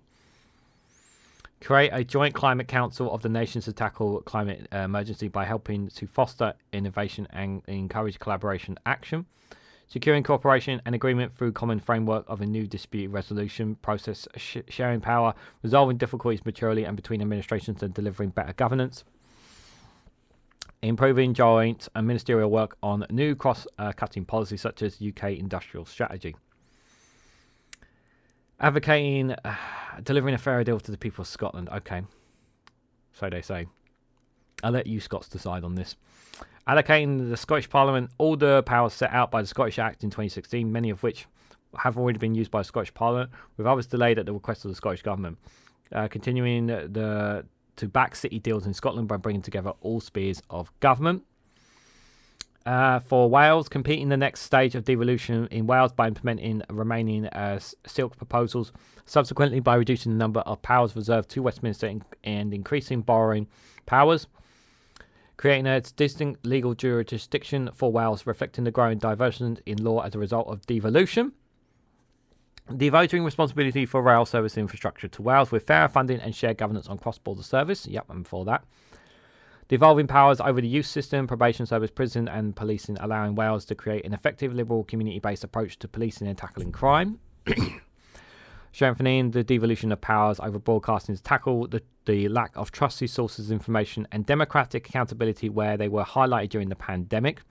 Devolving air passenger duty to put Wales on a fair playing field with Scotland and Northern Ireland and put Cardiff Airport on a fair playing field with regional airports in England. Work constructively with Northern Ireland's executive to build a permanently peaceful Northern Ireland with a stable devolved government and a truly shared society, including by supporting policies and initiatives that promote sharing over separation and to counter the cost of division, helping to grow the economy in Northern Ireland, boost infrastructure and support local businesses, fixing the UK's broken relationship with Europe according to the reducing barriers in trade between Great Britain, Northern Ireland and the Republic of Ireland. Ensure reliable funding for the nations of the UK by retaining the Baronet formula to adjust spending allocations across the UK and protect the individual nations' budgets of external shocks. ensuring that barrack floor is set at a level that reflects the needs for Wales to be funded fairly, seeking over a parliament to increase Welsh bloc to grant an equable level, establishing a joint council to oversee the UK shared prosperity fund and other levelling up spending, working in partnership with government, combined authorities and councils across the UK. Support the creation of a UK constitutional convention with the aim of drafting a new federal constitution that sets out the powers of the government at each tier, founded on the principle of democratic engagement, liberal values and respect for diversity identities, underpinned by a fair distribution of resource base and respective needs. The convention will establish an inclusive approach for demanding the greater structure of government in England. Is Cardiff Airport still owned by the Welsh Assembly? I don't know the answer to that, QA, if I'm absolutely honest.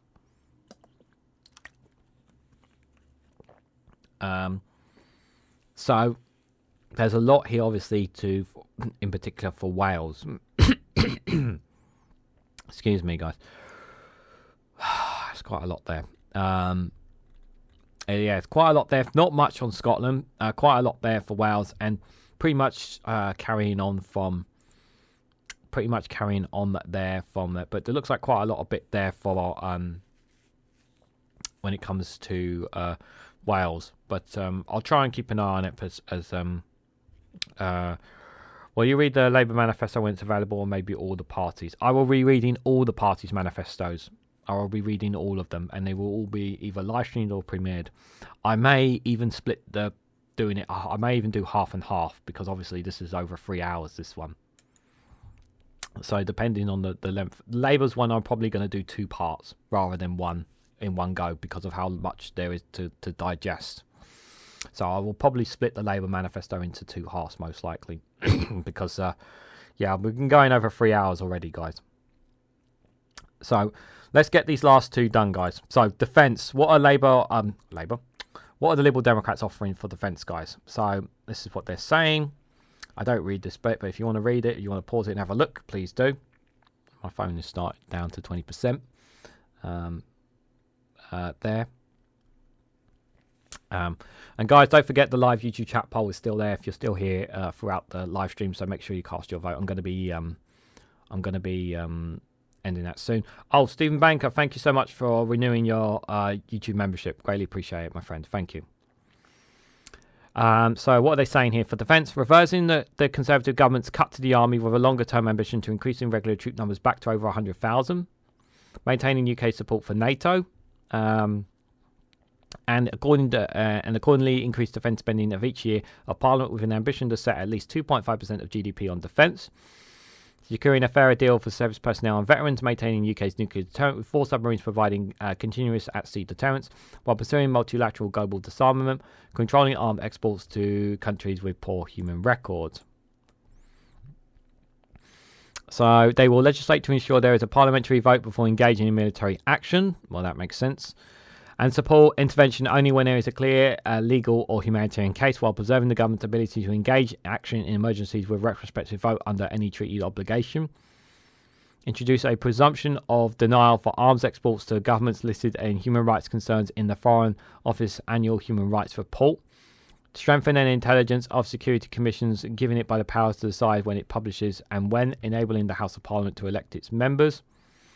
Tackle long-standing problems in defence procurement, including by ensuring the procurement is part of a comprehensive industrial strategy to secure a reliable, long-term pipeline in equipment procurement that will strengthen the Army, Royal Air Force, Royal Navy, and Strategic Command.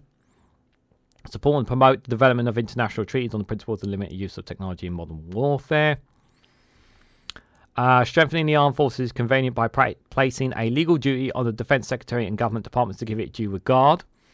Improve the standards of Ministry of Defence housing, including by renewing maintenance contracts, waiving application fees for in-defensive leave for members of the armed forces on discharge and their families, accepting the recommendations of the Afahing report on women in the armed forces, ensuring that military compensation for illnesses and injury does not count towards the means testing for benefiting, and establishing a fair deal for service personnel, veterans and family commission. Strengthening cooperation with our Nordic and Baltic allies via the Joint Expeditionary Force. building on existing US-French cooperation arrangements, including the Lancaster House Treaties, developing close cooperation with EU agencies and member states over defence, intelligence and cyber security, prioritising interoperability with NATO allies and other strategic partners, working more closely on the joint developments of initiative, defensive technologies and procurement, seeking the defence and security agreement with the EU and its member states. Yep, continue to work closely with our 5 eye partners. Yeah, I think yeah, all of them are kind of pretty solid there for defense. Really, not really too much. I'd say that things that we already have on there anyway. Context saying, just a suggestion: do the manifestos in many parts, but do them for all the parties for each section at the same time. It would be easier to compare them. Yeah, I could have done that in hindsight, but I don't think that would work now, and just because I've already covered the Liberal Democrats one pretty much from top to bottom. But yeah, in hindsight, I could have done that context. But I appreciate the idea.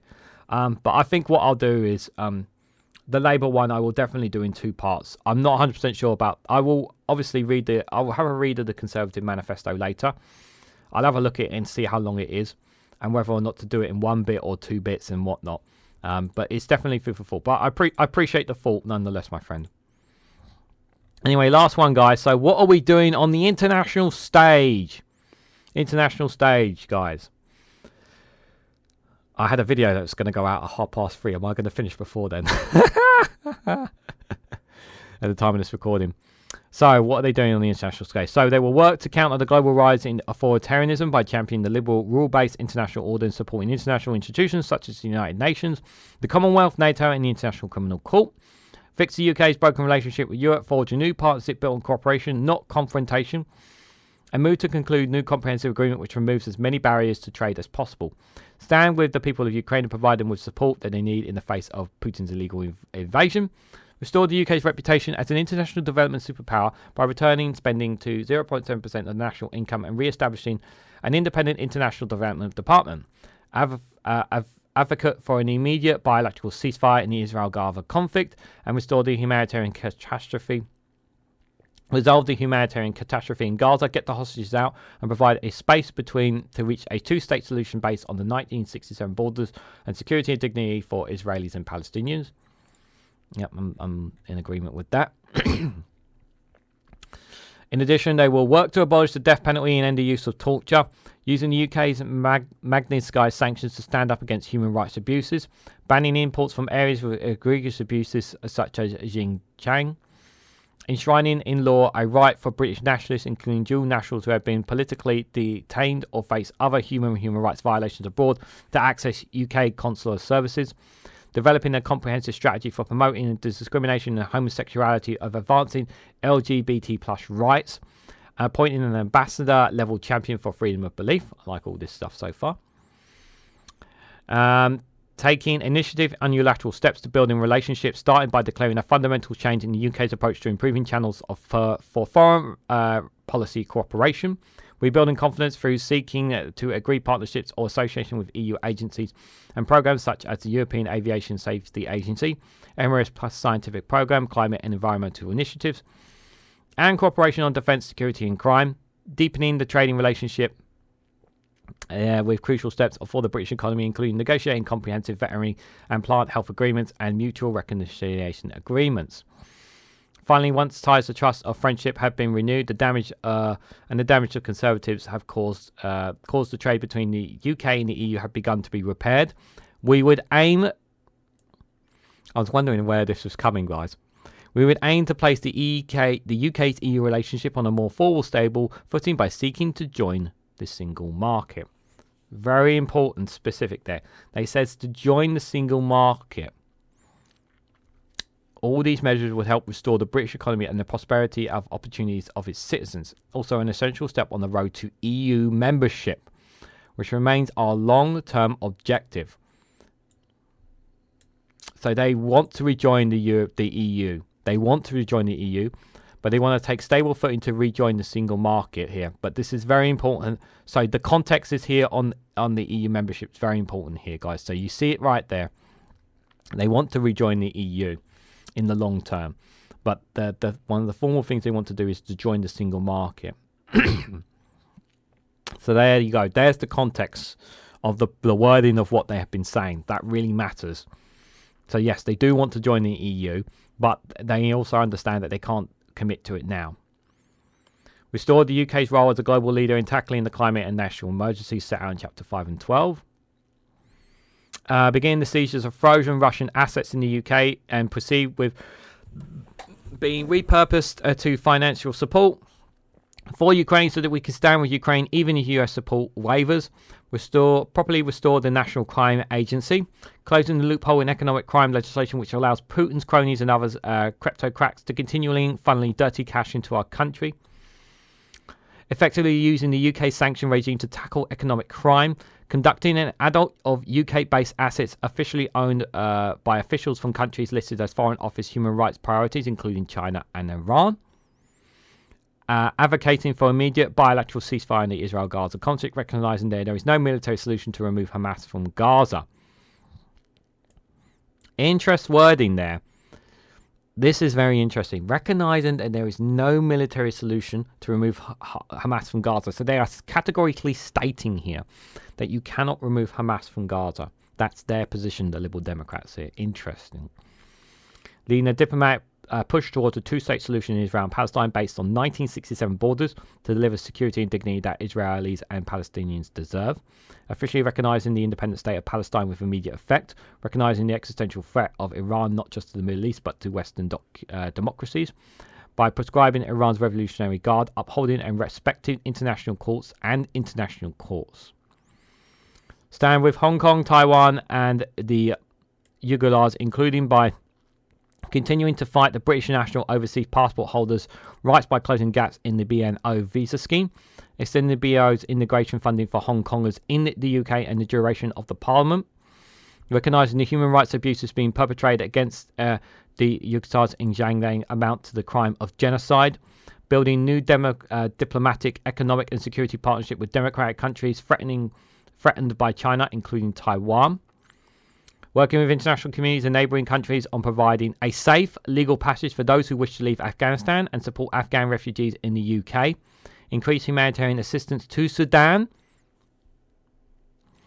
and play a stronger role in seeking a ceasefire and long-term peace where civilians form a democratic government and war crimes are persecuted. Provide safe and legal routes to sanctuaries for refugees set out in Chapter 18. Properly fund the impartial BBC World Service from the Foreign Office budget and restore its global reach. Yes, I'm all in favour of this. People need to know more about what's going on in the world. And I think BBC World Service needs to have the funding back it needs. I think that's really important, especially informing the British public about what's going on in the world. I'm very much in tune with that. The transformation of the position of women through economic inclusion. Education and training, ensuring the lives of women and girls are not ignored in favour of trade and regional alliances.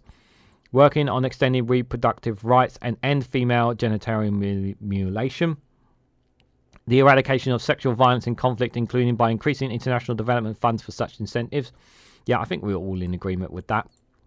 I think all the parties are, to be fair. Putting the United Nations Sustainable Development Goals at the heart of the UK's international development policy. Funding genuine partnerships that are rooted in local needs and development on the grounds of mutual respect. Ensuring the use of international development budgets continues to be consistent with the OECD, DAC rules and guidelines. And with the UK's legislation in particular, its primary purpose should remain the economic development of and poverty reduction within the partner country, recognising the role of education as a force of good and committing to spending 50% of the ODA on education on the world's most vulnerable areas, especially focusing on girls and young women. Increasing the proportion of ODA committed to tackling climate change and environmental degradation in line with our commitment to climate justice, and tackling the growing global crisis of food insecurity and malnutrition by increasing the proportion of ODA committed to its delivering life-saving nutrition and interventions. And that, boys and girls, is the Liberal Democrats 2024 manifesto for the general election. So, what did you guys actually think? So, my initial thoughts are going to come to I'm going to just end the live YouTube chat poll. If you haven't voted already, please cast your vote now before I end it, because obviously we've covered a lot there. If you guys haven't already, please cast your vote, because I'm going to end the poll in just a few moments. But I thought I like a lot of what they were saying. I thought it was, there's a lot of things that I agree with. Now, I know a lot of, some people will say a lot of it's copy and paste from like the Greens or Labour and whatnot, and that's fine. They can say that. People can say that. That's totally fine. But we're looking at what the Liberal Democrats are committed to doing, and I like a lot of what the Liberal Democrats are saying. I like what some of their policies are saying. I like what they're saying about the use of transport and infrastructure there. I like what they're saying about the use of proportional representation, copying ideas like the banking hubs that Labour are introducing. I like what they're saying about the issues with the water and more on nature. I like those kind of stuff as well. I like some of the ideas and reforms that they're looking to do within Parliament as well. I think I'm definitely like some of them as well. There are some things that could be more strengthening, I think, in terms of this manifesto. There may be some. They always say rooms for improvement, but I think a lot of what they have said are things that are in the right direction of what the British public want. And I would also, and like I said, if you guys, what I will do, I will timestamp all this again for people. So if you guys wanted to go back and look at a certain department, again, I will timestamp it. Don't worry, I will do that for you guys. It's not that hard for me to do. So it'll be a lot easier for you guys. But I'm just going to have a quick look what you guys are saying in the chat before I head off. By the way, World's News Round will premiere at 6 p.m. I'll be back in the chat for you guys. I've already recorded it this morning, so I'll see you guys in a couple of hours for that. And then obviously I'll be taking the rest of the day off, resting it up anyway. So let me see what you guys are saying in the chat. I tell you, Labour will have to at least match this manifesto to impress me. I think they will match it. I think they will match most of that, Jane, if I'm honest. BBC needs to get back to its roots to inform, educate and entertain, says Billy. Yep, 100% agree. Hearts of Gold and Royalty, Royal Ridge for Stephen, says Billy. Just wondering how Billy's going to get it to him.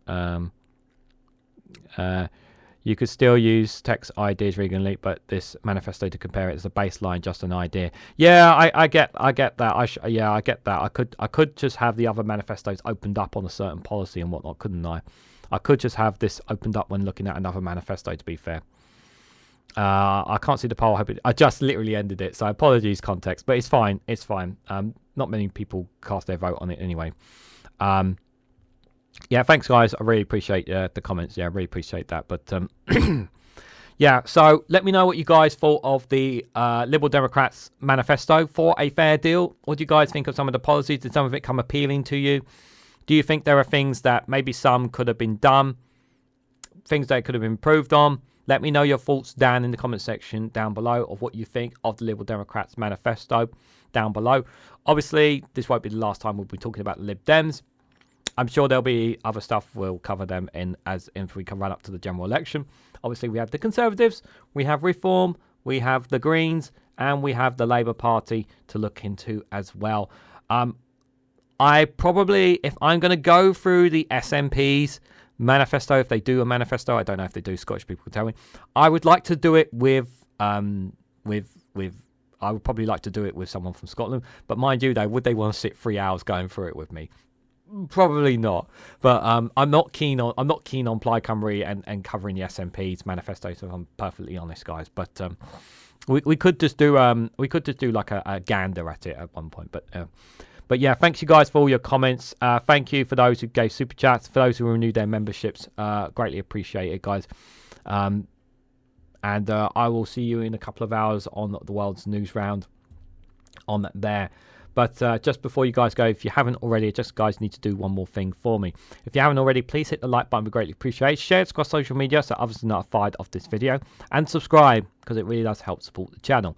And if you want to go one step further, financially support me in the work that I do here, you can do so by becoming a YouTube member for as little as 99p.